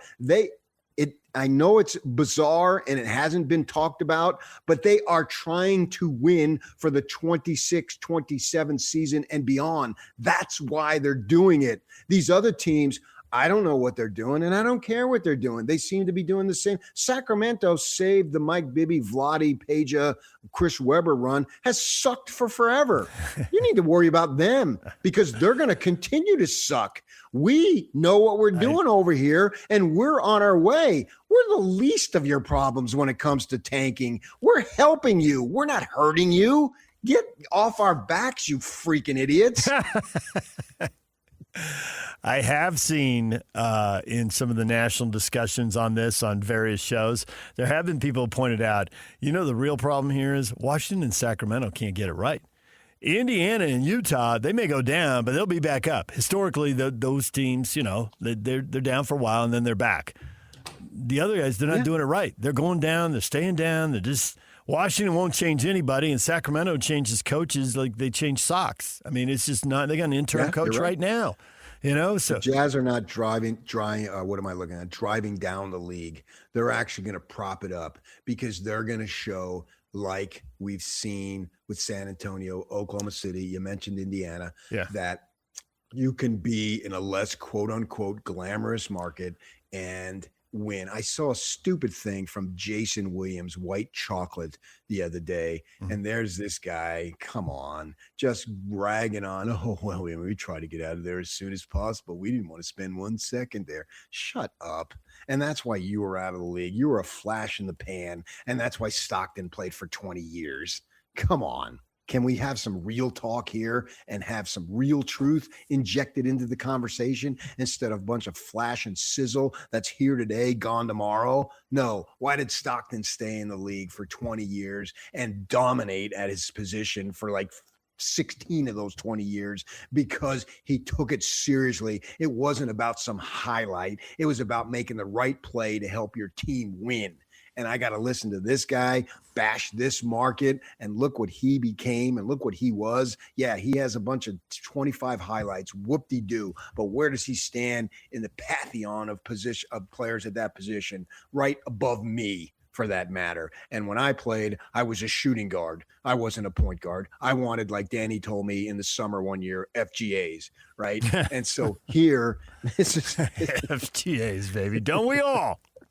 Right. Clear this to is launch. What is going to help them win. So worry about other stuff. The Jazz are a plus in the league. They're a benefit in the league. They're not a drag. Detriment. Not a drag, right. We're going to talk to David Locke coming up, and I'm interested because, I don't even know how many years ago it was, 5, 10, whatever it was, and maybe both. He would come in with ideas like, baseball, it's not going well. And so what can you do? And he had ideas on like how to change the lineups and all that. Well, it turned out they didn't do that, but they did make other changes, right? They went to the pitch clock. They made the bags bigger. There was a third thing, and now I'm forgetting what it was. Well, they changed the playoff structure. And they changed a bunch of stuff. You can only throw over to first base twice. Yes, over to first base, and right? Given base runner, or else you could pick him off. If not, he got the base. Yeah, they extended the bases there, and they sped up the game, and the fans reacted the Shohei positively. Rule, where a pitcher, if he's he can stay in the game. If he's as good as Shohei. Right. Yeah. So, but the fans reacted positively to all these changes. I mean, there's just no question, right?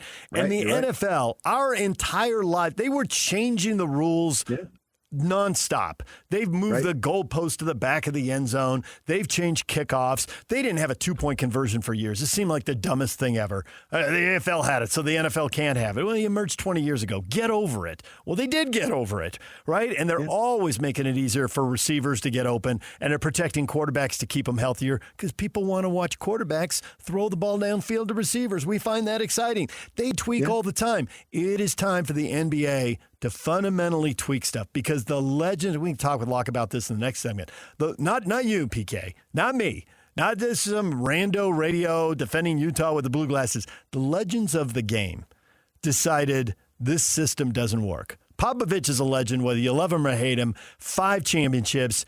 He led the charge. More than any one person, he led the charge on resting players and load management. And that has been a plague upon the game as it has spread. And Kawhi Leonard has probably become the poster child for it. And it's definitely impact tanking. That's what people are using to tank. He was using it to win championships and rest Manu Ginobili because he decided, what does one more regular season win in February mean? It doesn't mean anything. Let's not have Manu fly when we have one road game and then we fly right back. It just wears him out. Fundamentally, they got to do something. They got to be bold the way Major League Baseball was bold. And then the NFL is going to look over at both MLB and NBA and go, why don't you just do it every year like we do? It's nonstop with the NFL. They can't go 5 years without tweaking the game. And you can complain about it, but it works. The NFL stays wildly popular. So I'm interested to see what David Locke can say to think outside the box. There are no bad ideas. You may not implement them, but man, we're at a point they just got to stop complaining about bad ideas. It's your thing. Throw 10 ideas out there. Try 3 or 4 of them now. If it doesn't work, go back and then try a couple others. Locke will probably have 10 more new ideas by then. And not only that, he talks to people in arenas all the time. So it's not even like his ideas. There's other people around the league who are looking at this going, this blows tonight. I want to see star player X, right? Avita's this young, emerging, bursting on the scene in Portland, and he didn't play last night. That doesn't help the NBA. I mean, it's a small piece of the puzzle, but times 1,000 of those decisions. So anyways, Locke's coming up next. We'll see if we can get him to brainstorm some new stuff, see what he comes up with. DJ and PK, it's 97.5, the KSL Sports Zone. Over 2 decades of sports radio dominance in Utah. My favorite. This is DJ and PK on 97.5, the KSL Sports Zone.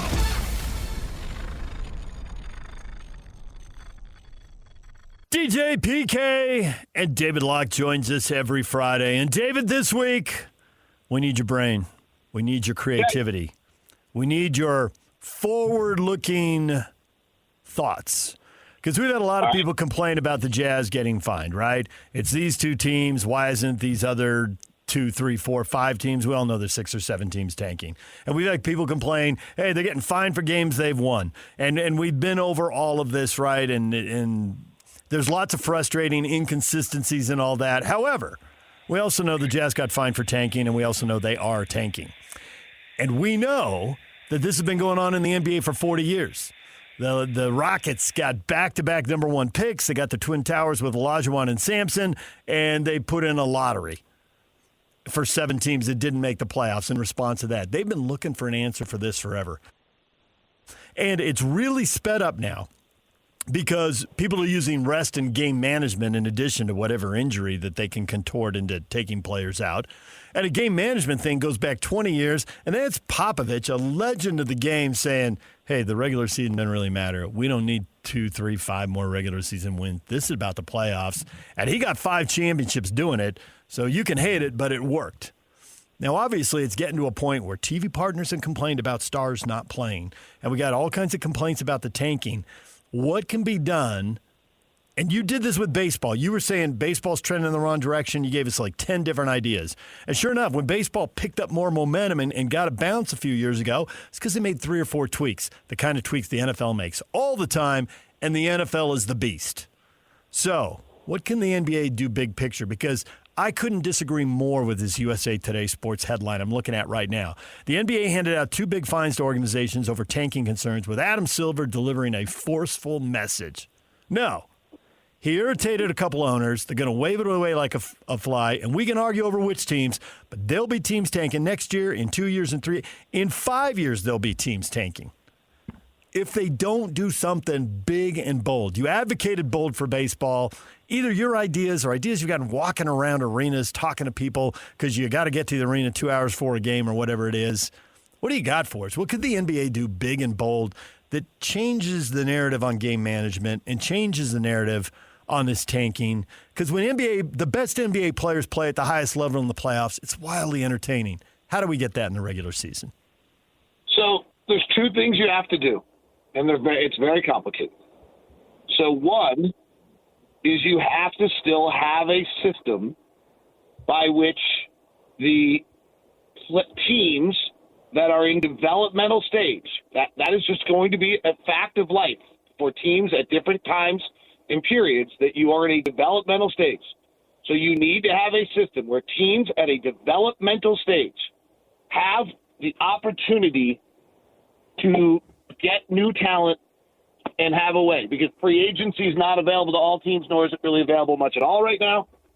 And not everyone can, make trades. So you have to have the draft still be a mechanism by which teams can get talent. That's the first thing. So you can't go to the wheel. You can't go. The wheel is the idea that everyone gets one of 30 picks over 30 years. You can't go to something where, the team that is the closest to the playoffs and won the most games but didn't make the playoffs gets the pick, because then you're actually going to have people tanking to miss the playoffs. You have to find a way to incentivize winning while still allowing teams to go through a developmental stage. The best answer I've heard on this is Kevin Pelton. This is radical. I don't think you can do it. But that you set a date randomly that is announced after the season is over. And the draft order is done based on the teams who don't make the playoffs win-loss record positively after that date. But you don't know the date going through the season. Yeah, you're going to allow more conspiracy theories right there. I do believe that could lead to some. Right, I was just playing this out of my mind. It's the first time I've heard this one in this way. It's kind of adjacent to other stuff I've heard. So teams would have to tank immediately while football was happening and nobody was noticing. And then they would play really hard at some point and bring all their guys out. But the date could be the first day of the season. Yeah. But if the Lakers get the number one pick, then PK's right. There's conspiracy theories from here until forever. Right. So, I think that's an idea. There was a guy who wrote an article at Sport Track, or that's not the right name of it. It's Sport Track, I think. But his idea was that the top four teams are ineligible for the top pick. The bottom four teams are actually ineligible, that if you actually build a team that's so bad, but that seems I don't know if I like that. Yeah. And so those teams automatically go to 5 through 8, and then the other teams, 10 teams, have a lottery, and half of them go 1 through 4, and the others go, I guess that would incentivize you because you want to be a part of the 1 through 4, and you don't want to be a part of you don't want to be 5 through 8. What about the idea of no draft and you have to use your salary cap space to hire, and all these guys coming in the NBA are free agents and you have to use your salary cap space to get them? Yeah, but I think that no player ever goes to Memphis no matter what. I think you have to have a draft. I think you have to have a draft as a mechanism by which that's the first thing I said. So I still think you have to have a draft as a mechanism for teams to – right now there's only 3 ways to acquire players: free agency, trades, and draft. If you eliminate one of those from teams, and there's a bunch of teams that also already don't have free agency, we don't have a very level playing field. Right, we don't. Plus, the draft is another entry point for television, and they want to broadcast it. It's about entertainment. Yeah. And so the signing of free agents wouldn't be televised on all that stuff. Right. And I don't really like the idea that you set – the other idea is you set a date, and then after that date, before the season, then you set a date and then after that date, it's a positive record after that date. But then we literally just have like a tank standings like we do right now, frankly, to up to that date. That doesn't solve anything. I think all that stuff is fantasy. I'd rather deal in the reality of what's going on right now. And if I'm the Jazz, I just change the story and say, hey, this is what we're going to do because we have young players. We made the trades of the All-Stars 4 years ago, and we accumulated all these draft picks, and now these picks are actual players. And so we're not going to be a playoff team. What better time to get the most true form of evaluation is during the season. It's not in practice. It's not in the summer leagues. It is during the season, and we've got so many guys under 22 who show big-time potential. Isaiah Collier shows potential. Ace Bailey, the list goes on, obviously. And so we want to see what they can do.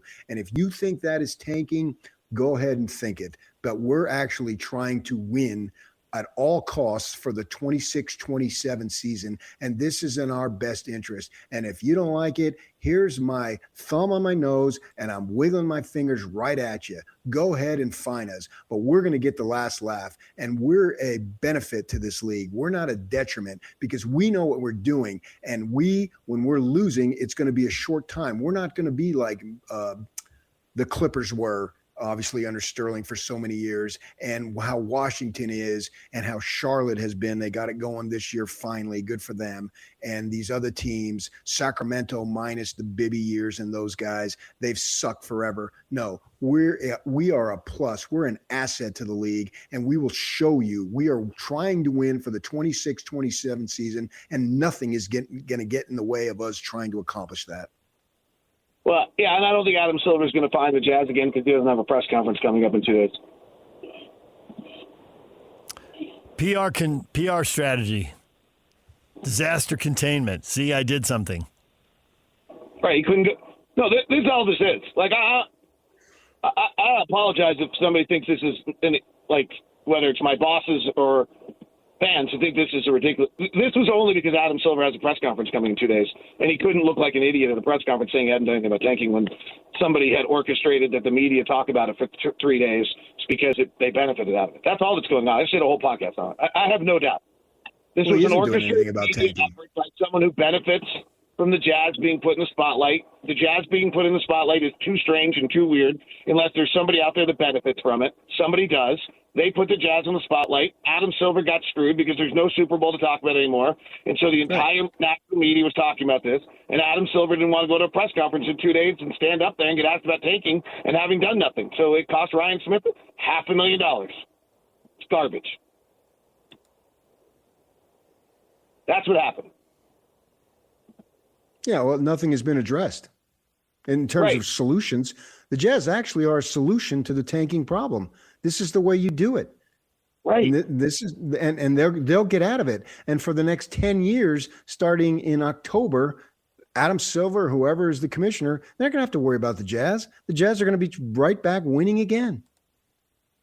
100%. And the fact is, the most important thing for this 25 games is to find out whether Isaiah Collier, Kyle Filipowski, Ace Bailey, Cody Williams, and Bryce Sensabaugh are good enough to play on a playoff team. That's what you need to find out. Exactly. They ought and to be against Orlando, applauded. they weren't, and against Miami, they were. The answer is they are. I don't know. Okay. Why not? And which players? Because I just think the kind of wins we're having to go get coming up are just so dramatically different than anything we're doing right now. And right now, I get it's hard on the fans, and I get it's not very much fun for the players, but it's pretty easy, right? You get blown by 3 times in a row on a defensive possession right now, and you get to go try for the 4th possession.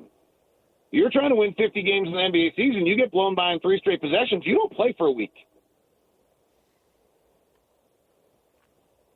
I don't think they'll get blown by when they have 3 7-footers playing behind them. I thought that. I thought the Portland game with all the tall guys out looked dramatically different. Yeah. I'm not blown by. Was just trying to use an example of I think what we're seeing. I'm not trying to say anything, but I mean, I can be totally critical of all four of them if I want to be, but that's because as Will Hardy astutely said at the end of last year, you need to make sure your weaknesses are good enough that your strengths can show. And right now, we just deal with their weaknesses. It's just fine. It's not a problem. It's fine. Because if we win, it doesn't matter because development matters. It matters if we win next year. Those weaknesses are not fine. Not rotating on defensively, not cutting offensively, not being able to make a shot, not being able to cover someone on a switch, not grabbing a rebound you need to grab. All those things that right now you go look at film with your coach and they say, hey, when you're up here in the high right and the ball moves and they're sagging off you, you've got to cut and take your defender with you. Like, you don't do that 2 times, 3 times in a row. You don't play anymore. Right now, you look at film and the coaches say, hey, we really need to do this. Do we look at this? Like, look at this tomorrow when you're playing. But that's not what happens next year. It's just a totally different world. And so I'm very reluctant to just automatically say that all of them are ready to go. And that's why the next 30 days or 30 games are wildly important for them to be used in that fashion. And frankly, for Lowry Markkanen and Keontae George, I know I don't need to see anything. I know who they are. But see, Right. that's the the thing league is, has no authority to tell them not to do this. They have no right and no authority. Like, I just said this in my podcast. Here's the total bullcrap. In Orlando, Jaren Jackson and Lowry Markkanen both played 9 minutes in the third quarter. Okay? Like, if Will Hardy just spaced it out, so it's 3 minutes in the third quarter, and then they sat, and then they came back in for a 3-minute stint that gapped the third and fourth quarter, and they when we were down 8, they came back in for 3 minutes to end the fourth quarter? Would have we been all right? Probably. No, because that goes back to your original point that that's not what this is about. This is about somebody else complaining so that they benefit Oklahoma City Thunder, who want the draft pick. But they couldn't have gotten their mouthpiece, Bobby Marks and Brian Windhorst, to go, well, Will Hardy's substituted Lowry Markkanen 2 minutes later than usual in the regular rotation. That's boring television. Why are those guys the mouthpieces of the OKC Thunder? I don't know. Who? I mean, I just assume it comes back to the local media in a lot of situations. And you and I were in the tunnel at the Delta Center, and there was somebody from Chicago who was saying the same thing. Every club is buddying up to certain people in the national media, including the Jazz have done it pretty clearly. I've seen national people go walking across the floor during practice where local people aren't allowed to. They roll out the red carpet for the national media because they're trying to impact whatever storyline is out there. And so everybody picks somebody. I don't know why they specifically pick them, but everybody picks somebody and tries to build a relationship and get their story out there without their fingerprints on it. Yeah, 100%. Yeah. The thing I will say, one more thing, and we can get into this another week with you, about these young guys, is the thing I think that I've seen watching them play here is a lot of these guys are not ready for starter minutes, but they are ready to beat up on backups. And I think that's where a lot of these young guys have gone. Keontae aside, he's going to be in the starting lineup. And it's not really clear to me about Ace Bailey just because it is so early. But some of these other guys, the starting minutes might be hard, but the backup minutes are starting to look pretty easy, and they're looking pretty confident in those situations. You know, I love Sensabaugh coming off the bench. I don't think you want to start him and play him 35 minutes a night. But if he's going to come off the bench as a sharpshooter, he's going to make an impact. And I think given how good the other guys you were talking about are, that we know who they are, I don't think there's going to be a lot of heavy lifting done for these guys to get the team to the top 8. Maybe I'll be proven wrong. Here's my point. and I think you're right. And I'm a big fan of Bryce, and I think he's gotten way better. I think he's even gotten better defensively. You just called him a sharpshooter. At times. What's he shooting? What's he shooting? Streak shooter. I probably shouldn't have called him sharpshooter. But honestly, what's he shooting? I'll have to look up the number. You know what it is. You can just tell me. I think he's shooting 33% from 3, which is 3 points below league average. That's a great example. We are just letting that go.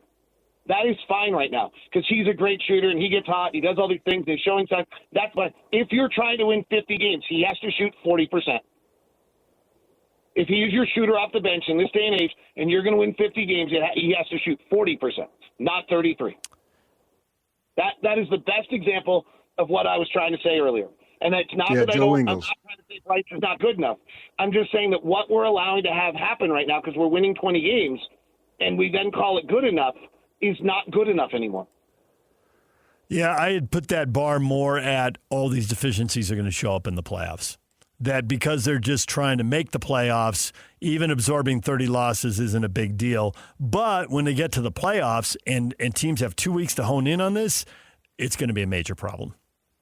I mean, these are I'm not trying to bury these guys. I think they all have a chance. But I just want to make sure we all understand that the world's changed. And I think it's fascinating to watch happen. And I think it's going to be an incredible next 2 months to watch this.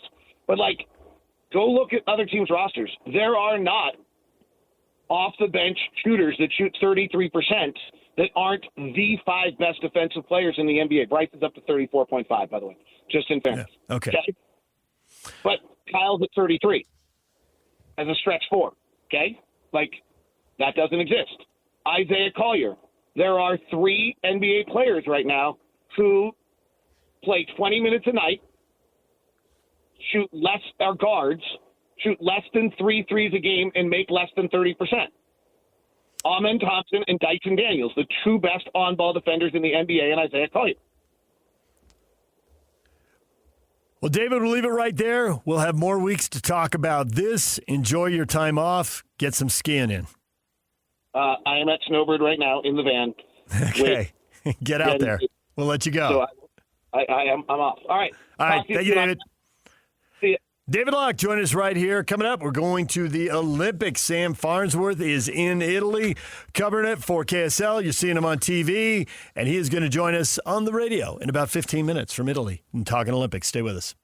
Nobody brings you better coverage of the teams you're passionate about than these guys. Try some more. This is DJ and PK on 97.5, the KSL Sports Zone.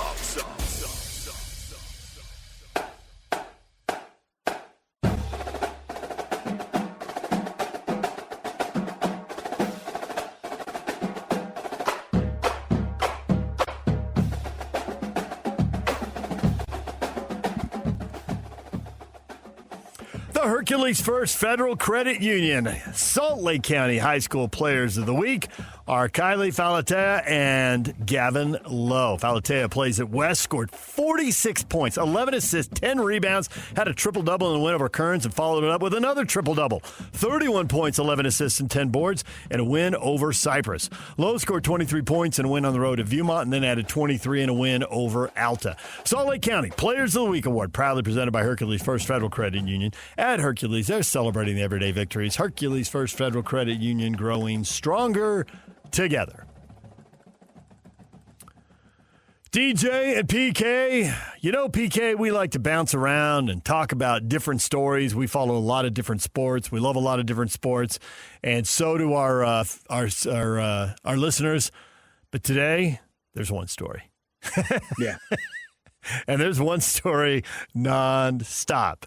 It's really interesting here that we've got some people commenting about, and this is built off of, this is adjacent to the big story, the Jazz getting fined $500,000. But NBA's Jay Williams, ESPN analyst, former NBA player, right, says the college basketball product is much better than the NBA, citing nightly ranked matchups and the best players playing. Are you buying this? And a lot of people are, but I have to tell you, at least a quarter of them are calling out Darren Peterson like the college game isn't that much different. Here's a guy who's going to get picked 1, 2, or 3, and he's playing in half the games. You know, Thomas, except for DNP Darren Peterson. Carol, is Darren Peterson preparing for the NBA by sitting out half of his college games? It seems like it. And there are more people who reference him too. I just wonder how much this is a plague upon the sport. Now, most NCAA players, they're not getting anywhere near the NBA. I mean, there's only 60 people who get drafted. And even though a couple undrafted guys will make it, most of the second round is gone within 2 years. So I don't think it's going to be a plague, but people do want to see the stars and they want to see the top players. And you and I and a lot of Jazz fans have been watching these top players because we know the Jazz are, rebuilding now. It is a huge old downer, and it seems to be a plague spreading throughout the game. Oh, I don't think it's a plague. One guy sitting out is now a plague? Well, it's also the guys who are there who transfer all the time. Now, that's not an NBA deal. That has nothing to do with sitting out. No, that doesn't have to do with sitting out. But how hard do those guys play? Do they buy in? Do coaches wear them out? It's a question for another day, I suppose. But there are people, that's a separate issue. There are people bitter with both college and pro basketball. If you're Baylor and you lost Rob Wright, you're bitter. But if you're BYU and you got Rob Wright and he scores a career high at Baylor, you love it. So, I mean, if you lose, you don't like it. If you win, you love it. So, I mean, the parameters regarding winning and losing will change individually with each circumstance, but the reflection of emotion will always stay the same. If your team loses, it sucks. If your team wins, it's great. Sam Farnsworth joins us live from Italy in the Olympics next. This is Utah's best coverage of the Utes, Cougars, Jazz, and Mammoth. Here we go. From the guys who have been there for all the biggest moments in Utah sports history. You're listening to DJ and PK on 97.5, the KSL Sports Zone. KSL Sports Zone and Beehive Meals are honoring people that impact youth sports in our communities. Nominate the youth sports volunteer for the Beehive Meals Hero of the Week at KSLSports.com/contest and listen every Thursday afternoon to JJ and Alex for the winner. It's the Beehive Meals Hero of the Week. DJ, PK, and Sam Farnsworth joining us from the Olympics. Sam, good morning or good evening where you are. Yeah, it's late afternoon. Yeah, but we're doing great. How are you guys doing? We're doing all right. Where in the world have you been? What's the most interesting thing you've done since we talked to you on Monday? Oh man, let's see. Monday, was I already in Lavinia when we talked? I don't remember. Yeah, and then you said you had taken the train up. You got up early in the morning, and then you said you were coming back down on Thursday, I think. Yep. So that was pretty fun up there, though. I mean, it really felt a lot more like, what you would envision with Winter Olympics, right? It was in the mountains, a lot of snow, and some great moments too. I got to see Alex Hall get the silver medal in the slopestyle event, and then on Wednesday we got gold and silver. The United States did in the women's moguls event, and so that was really fun. But yeah, yesterday was the adventure because it started in the morning, early afternoon in Lavinia for the men's moguls event. Park City's Nick Page, unfortunately, he was in the final 8, but he missed the podium. And he's ranked 3rd in the world. We really thought he would be an Olympic or a medal contender, but he finished off the podium. But immediately after that, I basically grabbed all of my gear and bags and got down to the bus, took those 2 buses back to the train station, took that 3-hour train ride back to Milan, got back to Milan, jumped on a bus, came to the arena just in time for the United States hockey game. So, but it was worth it. It was a lot of fun to be in Santa Giulia Ice Arena for that game as well. You talk about all that travel that you have to do. Are you on your own figuring out your own itinerary, or they have it set up for you to be able to, hey, shuttles come at this time, train leaves at this time, and so forth? Yes. Thankfully, when I first started planning that little trip out, it was kind of figuring out, okay, I was just kind of Googling back in the U.S. before I even came out here. I was trying to figure out, okay, what trains, what buses would get me there. But luckily they have for the media out here, they actually have a dedicated transportation app it's kind of like your maps, right? You plug in where you want to go from where you want to go, but it gives you the best transportation route, for the media. So, and a lot of it's public transportation, so you're still on there with other people, but with this app, I'm able to get, the tickets I need and things like that to get to where I need to go. So at least there's some guidance and help there. It makes it a little easier. It doesn't make the travel any easier, but it makes it a little easier figuring out where I need to go. English is such a big part of the Olympics, so when you're in a venue, you've got English to lean on. But just the average person on the street, how much English do you hear? How easy is it if you need to talk to somebody? What's your and it's everybody's personal comfort level. I don't know what your comfort level is either. Well, I don't know if surprise is the right word, but there's a fair amount of people here that speak decent enough English to get along, and where I just don't think about it. I can just ask someone something in English, and then if they don't speak English, they'll let me know. Now, I did study. I did use the Duolingo app for the last year studying Italian. So I got out of my comfort zone yesterday. Was finally the first day where I really tried to use what I've learned over the last year and have probably a fairly broken conversation. But I was talking with my cab driver about sports here in Italy, and we started talking soccer and AC Milan and Inter Milan, and told him, we talked a little NBA and things like that, and I did my best Italian with it. It probably wasn't great, but it was fun to at least try. Oh, that's cool. Yeah, might as well, man. While you're there, pick it up as much as you can. When in Rome, right? Or Milan, I guess. Yeah, there you go. Have you been following the Bocock sisters? I mean, they're extremely local. I was just wondering if you had an opportunity to be around them. I have not. Matt Gephardt and Mike Anderson have been up there following them, though, up there in Cortina. That's, again, with how spread out these Olympics are, that's one of the bummers about this Olympics. So spread out that even if I wanted to go and catch, one of those events, it's not even possible for me unless I spent, multiple days to do that. That's kind of what happened with Livigno, but I haven't totally followed along theirs. But Matt Gephardt talked to one of them and asked her, Elizabeth. Yeah, and asked her about who her inspiration and biggest supporter was, and she immediately said it was her sister. And it was just a really cool kind of media moment to hear her talk about that and just how excited she was to have her along supporting her. This weekend, what are you looking forward to? What are you planning on? What are you thinking? What are you sorry you can't get to because it's so spread out and you just can't be in two places at once?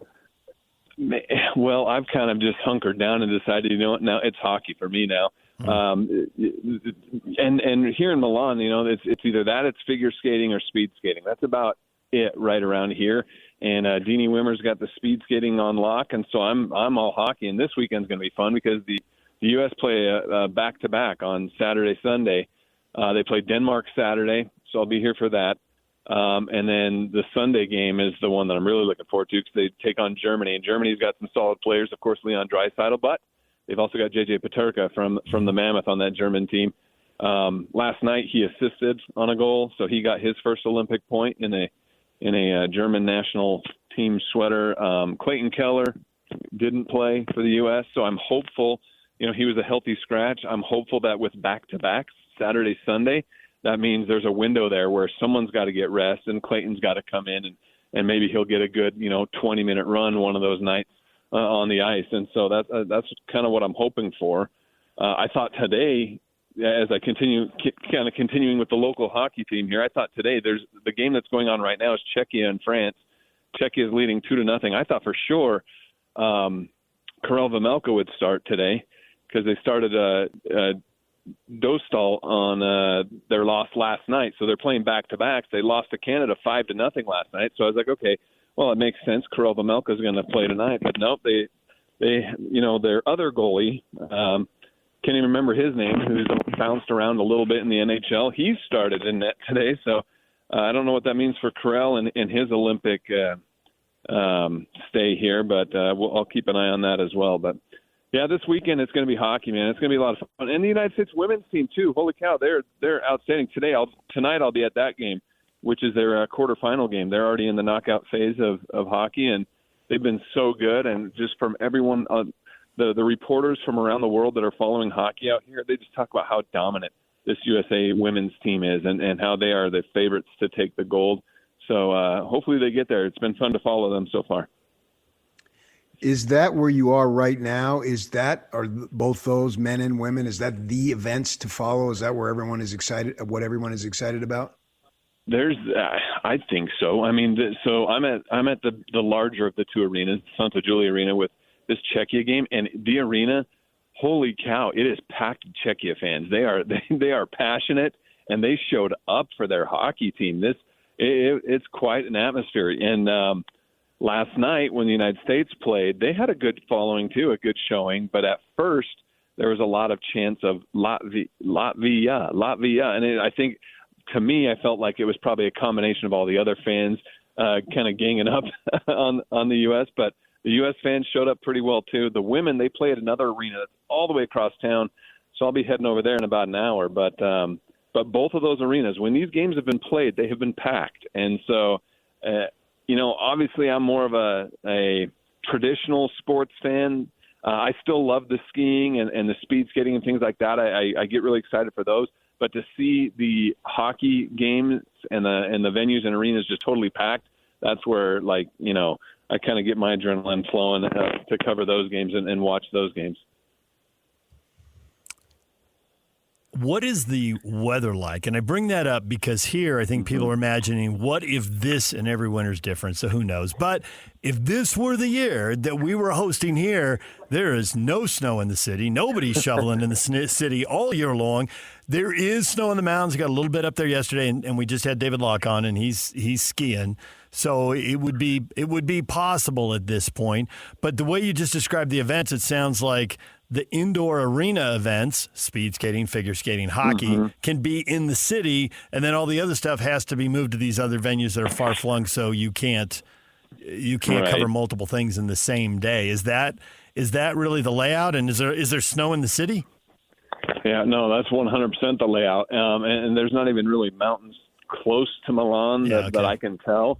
And there's no snow. It's very similar. It felt like I left Salt Lake and landed in Salt Lake. So very similar weather-wise. It may be a little colder, but today's like 60 degrees, pushing 60 degrees. And I just came back, like I said, from being up in the mountains of Livigno, where that's, it was over 6,000 feet above sea level. It felt like a mountain area where it's 32 degrees for the high. The low got into the teens.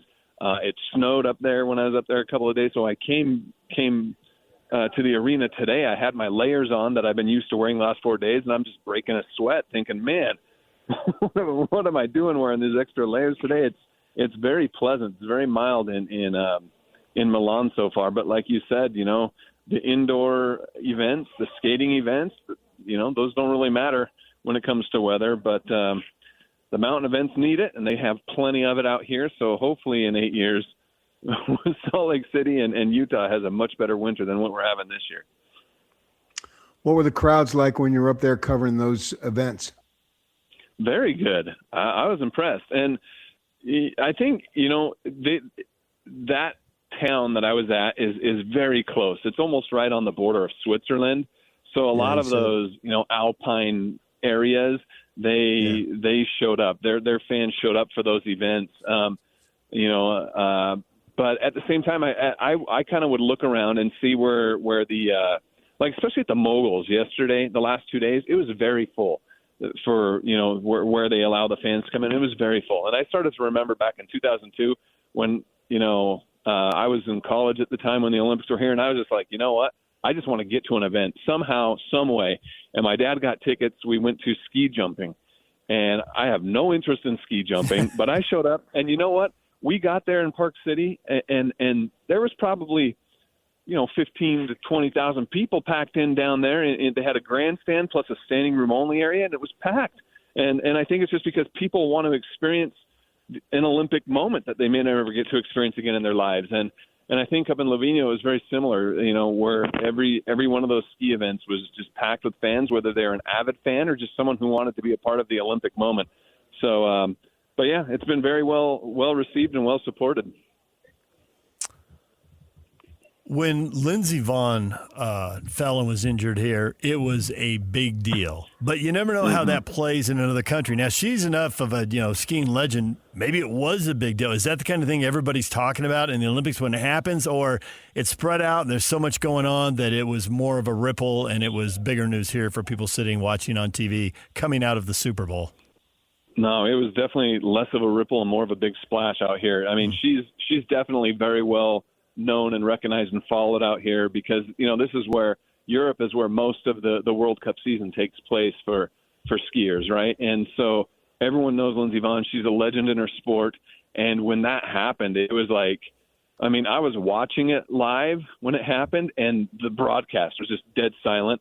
And then you kind of look around in the room you're in and just everywhere else, like everyone was watching and everyone was just dead silent. They're like, oh my gosh, did that just happen? And so, and obviously in the days that followed, the day or two that followed, it was so many people talk about it. When I would tell people here that I was here to cover the Olympics, one of the first things they'd say is, oh, Lindsey Vonn. And I'm like, yes, but I'm not covering her. I'm not up there. I'm down here. But yeah, they knew exactly, you're from the United States, then you must be covering Lindsey Vonn. So she was a huge, huge story out here, and she still is, right? It's unfortunate that's the way her Olympic career ends, but that just goes to show how much of a legend she is in her sport and how well she's known internationally. And there you are, thousands of miles away in another country, a far-flung area from Salt Lake City in the state of Utah, and yet you still, even though you're eyeball deep in Olympic coverage, have had time to express your outrage on the NBA finding the Jazz. 100%, PK. Holy cow. Like, it's funny because, obviously I'm trying to be dedicated to posting a lot of social media stuff from the Olympics here, but every time I jump on, whether it's my Instagram, my Twitter especially, Facebook, anywhere I jump on, there's something popping up about the Jazz and the find by the NBA, and it feels so, maybe I let my inner Jazz fan from growing up as a kid watching those teams in the 90s come out a little bit too much in some of my tweets, but it just feels so kind of, two-faced by the way the NBA and the way the national media have covered that situation. I just don't see any other way that how is a small market team, how is a team that's trying, they want to compete, they want to win. I mean, we know this, obviously. You guys were covering the Jazz in the finals, how passionate the fan base was for their 20-plus year playoff run. And for, when Donovan and Rudy had that team getting the number one seed, how excited and passionate the fan base is. Just go look in the arena, how many fans still show up on a nightly basis. This is a franchise and a fan base that wants to win. They don't want to be bad. They're trying to figure out a way to get out. They're trying to figure out a way to win, to be competitive. And the only way the NBA sets it up is really, if you want to, like a small market team, they're not going to go land the giant free agents. So you have to be able to get great talent in the NBA draft and then try to hold on to them over the years. And the Jazz are just trying their best. Last year, they got the short end of the stick. They were right in a great spot to get a top pick. And luckily, it looks like it's probably going to work out with the pick they got last year. But again, they're just trying to get a situation where they can grow their own talent from within. And the NBA says, nope, you can't do it that way. We're going to fine you $500,000. And it's not like, to me, and maybe I'm missing a rule. You guys have probably talked about this a lot on your show already. Maybe I'm missing a rule here, but it's not, I don't think they're breaking rules, right? They just have pulled players from the fourth quarter, and the NBA says, oh, that's a bad look. We don't like that, so we're going to fine you. And it's just, I don't know. Thanks for letting me vent a little. I need to get it off my chest because no one out here would understand. But man, it's like, I just can't. I can't. It's like, how else are they supposed to do it? So. We're with you. I get all of that, and so do all the fans, but they were tanking. They got fined for it. The inconsistency bothering a lot of people. I mean, that's what it comes down to. But as PK 100%. Says, life isn't fair. They're never going to treat the Lakers and Knicks, the Lakers and Knicks the way they treat the Jazz and the Pacers. Now, maybe they could treat the Kings and the Wizards that way. I mean, would that be too much to ask? Apparently, right now it is. No, they suck forever. Well, that's what we expect out of them. And I think there's something to that. Honestly, as David Locke said, well, he's got a press conference. He had to do damage control because he wanted to go to the All-Star Game press conference and said he's done nothing. All right, we could talk to you all day. You could vent all day, but you got to get off to Olympic events today and every day. Do you have a day off built in here, or are you going to talk? We'll talk to you on Monday. You're working every day until then, right? The day off is. I'll talk to you on Monday for sure. I did finally build in a day off. I'm gonna. You guys got a holiday. Oh, yeah. You're right. Tuesday. So, we'll talk to you Tuesday. Tuesday sounds great. Yeah, I mean, I did finally build in a day off tomorrow, Saturday. So even though I'm off, I'm still going to be at that USA-Denmark hockey game. But at least I don't have to turn the content around right away. They're trying to give me a day of rest. So, well, if Clayton Keller plays, you got to be there. So there you go. 100%. Right. Yeah, back-to-back. They got to play him in one of those games, right? I mean, I get he's not the star on the roster, but they're going to play him at some point. Got to. Yep. All right. Thank you very much, Sam. We appreciate it. Enjoy your semi-day off. I appreciate it. Thanks, guys. Sam Farnsworth in Italy covering the Olympics And you'll see him on KSL, except not on Saturday. All right, DJ and PK, we're taking a break. When we come back, everything you missed in this show, we'll get to all the headlines. Former Ute got a job. We didn't mention that. We have it. We should get up to speed on that. And a lot of NBA talk. We'll get to that next. Stay with us. For all of you less motivated listeners, it's time for your 9 o'clock. Where the heck have you been headlines? Where you at? With DJ and PK on 97.5, the KSL Sports Zone. Slacker Radio headlines are brought to you by Trajan Wealth. Call Trajan Wealth today, your local trusted financial fiduciary. Call them at 801-210-6800 or visit their website at TrajanWealth.com. What have we talked about today? Well, very briefly, we talked about the Jazz losing to the Blazers. And the Blazers sat out 2 of their top 3 rebounders, their leading scorer. It's not like that was really their team. The Jazz were sitting out all 3 of their 7-footers, no Nurkic, no Markkanen, no Jackson. So, I don't know. I don't really think there's much of a point talking about that game, PK. Were there maybe a couple points you see something in there that mattered to you? Because it was all about development and young guys, because this was a mishmash, is what I'm trying to say, of players. Well, Ace Bailey throwing it off the backboard to himself and slamming it down. That was fun to watch. I mean, this guy just reeks of athleticism. I could make an argument right now at age 19, he's the most athletic player the Jazz have ever had. So who's top 3? Him, Kirilenko, Ostertag. I would go Kirilenko, I think. I think it's he and Kirilenko right there, 1-2. And Kirilenko started to develop and then fizzled out. If Ace Bailey's on the if Ace Bailey can just continue to improve, he's the guy by a mile. Who am I leaving out? Which we all think he will. Somebody else. I don't think there's any question that he won't continue to improve. I mean, I can't think of any reason that would get in the way of what is to come. I mean, really, I try to temper expectation, and I'm not sure what level of good player will he be. Will he actually elevate his game to great? Right. Maybe that's the possibility. We'll have these 19 years old, man, 19 years old, wide-eyed. There's so far to go, right?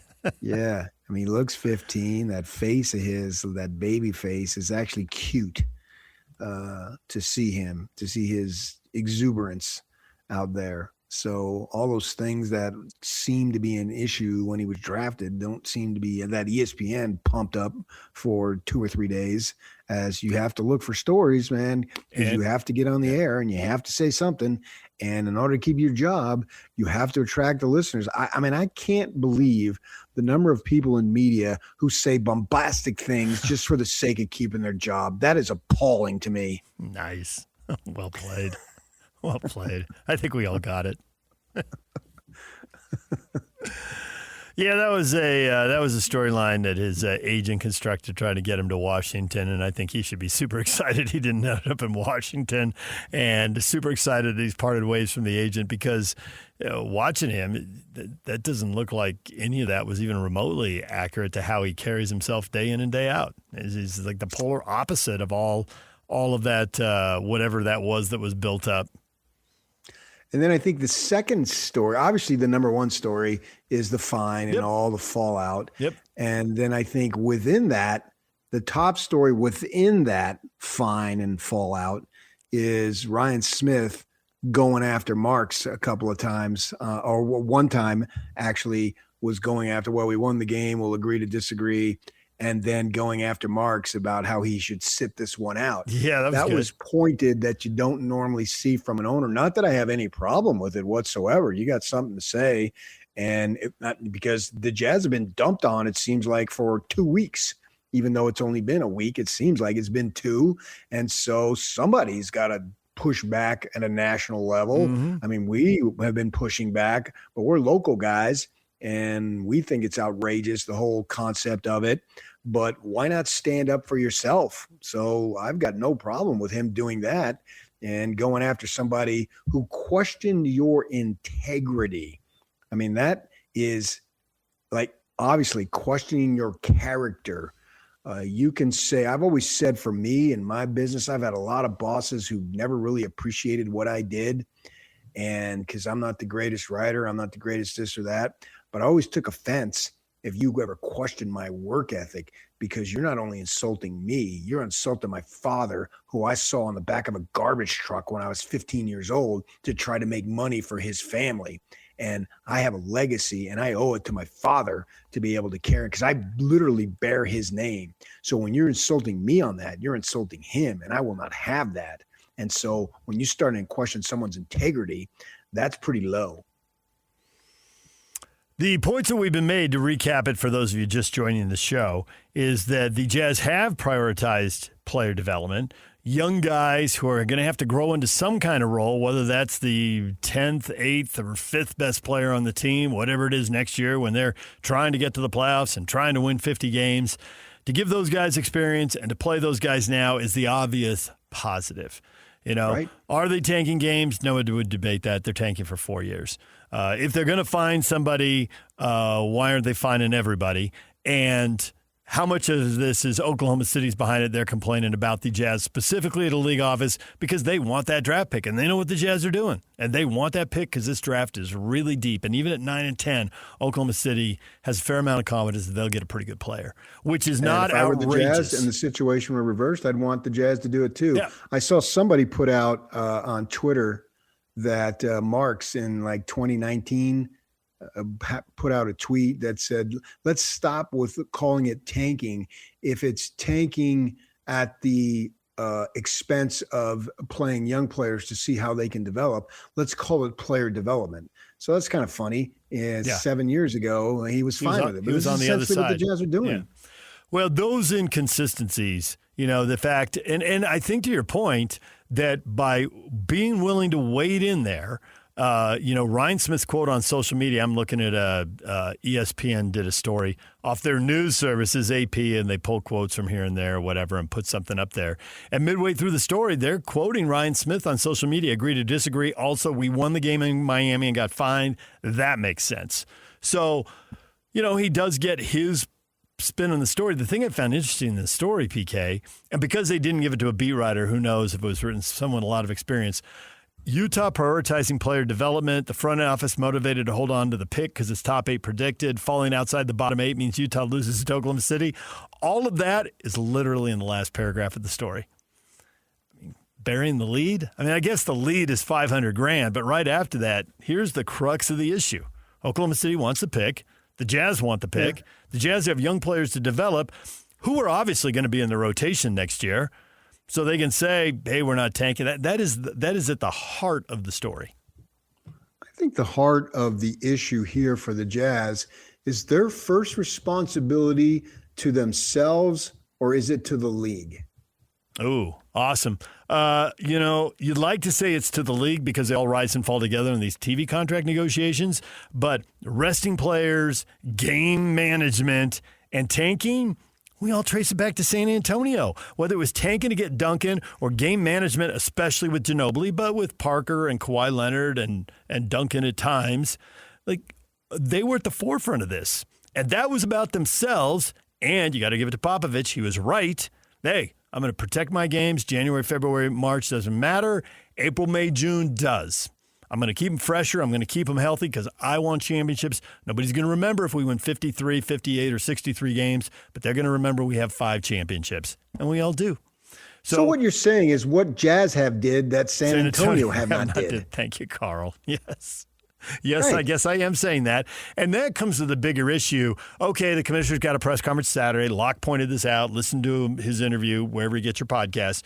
He can't go into that and say, I haven't done anything. That's crazy. It's been a talk for a week. So now you can say he did something, even if it's a total total window dressing on a 40-year program. Because as much as I just dumped on San Antonio, Houston was dumping 40 years ago to get Olajuwon and Sampson in back-to-back years, and that's why the lottery was created, and the Knicks got Ewing the first year.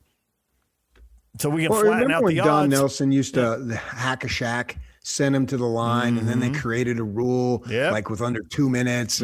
So everybody's always trying to find ways to benefit yourself within the framework of the rules. And then once discovered, okay, well, that's kind of a smart thing to do. It sucks, but it's a smart thing to do. Well, then we'll fix that a little bit. They need to get in an NBA think tank and get in a room, cater out some meals, and nobody gets out of that room until there's a great, it's not a good, but a great solution. Because I believe something could be done. And I'm not sitting over here saying I have answers, because I'm not saying that whatsoever. There's very few answers in life that I have, by the way. And so I am willing to allow them, but I know it can be done. And I have moved past right now. And I know, I see losing is the byproduct of player development. They are in full player development mode. And you can say that it is tanking, but that's the byproduct, because all tanking is not equal. The Jazz have so many youngsters that they have to play them, and the time is now. I don't know what the situation is with Washington. I haven't seen Washington play once this year, nor do I intend to, I guess, when they play the Jazz, right?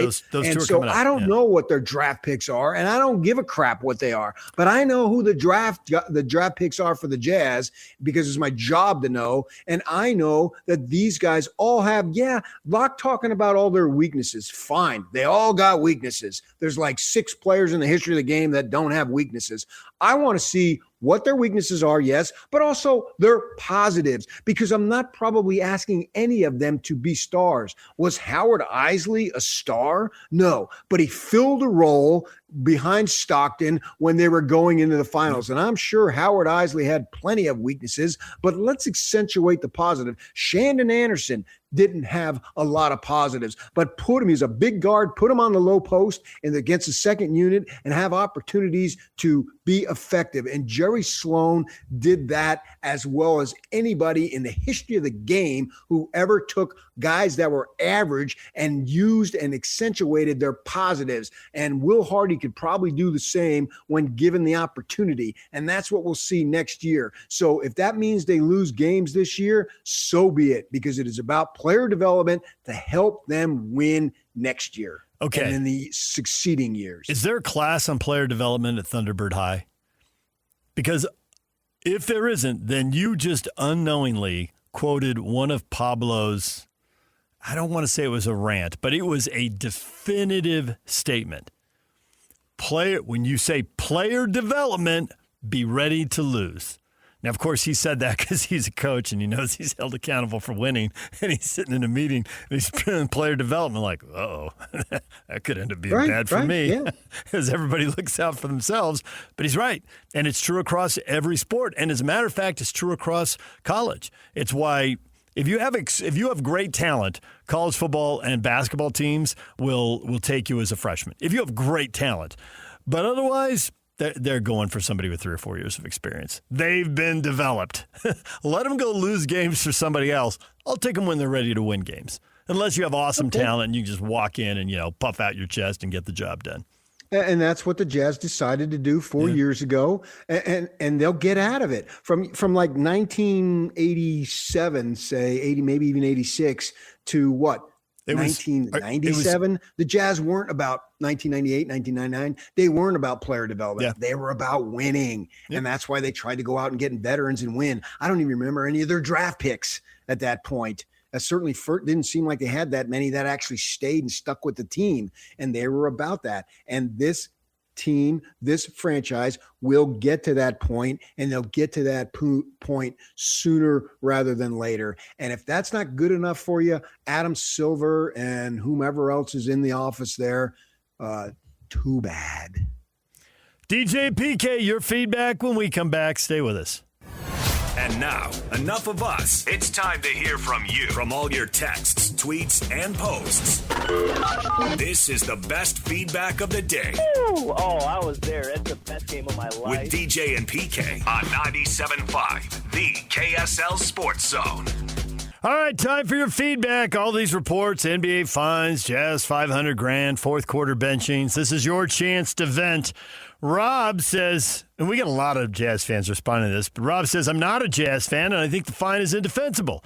Tanking's been an issue for years. Some teams don't even try to hide it. If you're trying to crack down and work on a solution, I understand $50,000 and a statement about the damage of tanking. $500K is ridiculous. 50 and 500 grand sound like big numbers to all of us, but the people who run the NBA, they blow through that. I don't think 500 grand is going to deter anybody next year, the year after, or the year after that. And I don't think it'll be the Jazz. I think they'll be winning, and there are just fundamental things about the game that we have to change. JBC says, how about some consistency? We've all seen all the other teams do it, and very few fines or punishment. This is all Oklahoma City's Sam Presti's doing, and spineless Adam Silver's like, yes, boss. Okay, boss. So there you go. And if the Jazz were in the same situation, I would hope it would be Austin Ainge's doing. and we would have people like, how can OKC do this? Because they had that. I remember Kevin O'Connor. We had him on the show. He used to come on the show a lot. Miss him a lot. Actually, being around him, fun guy. And he said that I think they had to wait. They had the Laker or the Knick pick for a couple years or something. Yeah. He said he was driving himself crazy rooting against the Knicks. He finally said, enough with that. This is affecting my life. I'm done with that. He did. I remember him saying that. You're spot on. Yeah. Jay says, yeah, I'm all with this. And by the way, I think we should be forced to vacate those 2 wins. Turn them into losses. Applause, winking, laughing, crying emoji.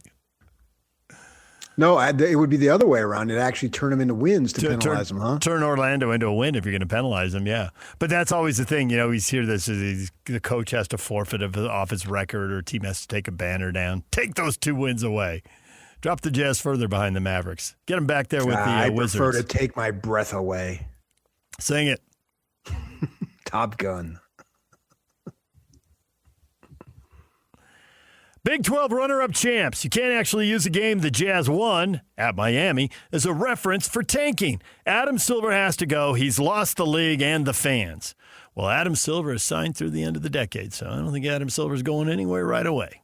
And he helped land those enormous TV deals, 3 enormous TV deals. Honestly, those TV deals, and it still won't happen because everybody wants every last dollar, but that was the best time if they were going to shorten the season. You lose a little bit in-house, but that's not where they're making the money. The national TV check you get before you ever sell a ticket, that's what's driving the bus. If there was ever a time to take away 10, 12, 16 games, whatever, that was it. But they're not doing it because they want every last dollar, and they're still making bucks off those games. So, not as happening. long as you don't get Larry Scott in there as the commissioner, I'm okay. Larry Scott catches a stray. Nice, PK. Although you're not wrong. Yeah. Corey, new tanking strategy. Get your key guys to play really aggressive defense, get in foul trouble, and foul out. What can they say? Hey, maybe just flip the ball at the ref and get yourself kicked out. That was quick. I think that was like, son, you don't have enough credibility in this league to do that. You don't get to do that to me. I'm Scott Foster. Back off. Scott Foster. Yeah. A legend. He really is. Just ask he the him. new Dick Bavetta? No, there's another guy whose name I'm blanking on now. Joey Crawford? Yes, Joey Crawford. Yeah, he's the new Joey Crawford. Yeah. Yeah, Crawford's the one who teed up Tim Duncan once for looking at him. Mom, he's looking at me. That was awesome. Duncan was on the bench. He made a face. Duncan didn't say anything. He got a tee. I got tossed out of a Daily Breeze softball game for making a face. You did? Nice. Yeah. Yeah. Give us the face now for the people watching. Well, it was just like, it was like sarcasm. Yeah. It said you're an idiot. That's what it said. And he ran me, and my guys, the other 8 guys that were on the field, because I was on the field, the other 8 guys, literally every one of them fell to the ground laughing. Because they knew you. Even if they're way out in the outfield, they can't see it. They still know what happened. Yes, and when you got thrown out, you got suspended for the next game, which would have been the following week. Yep. But they called me and explained he just got a little upset, and so we're not going to suspend you. So they rescinded the suspension, and I said, okay. And then I had the indignity of we had a bunch of guys that we'd have to go back to the work and put out the paper the next day. And so the guys that were in the office, they knew we'd be back about 9 o'clock. I show up at 8 o'clock, and I had to tell them what happened, and they all fell to the ground laughing. We're out of time. Enjoy the long weekend. We're back Tuesday. Ben's up next right here on The Zone.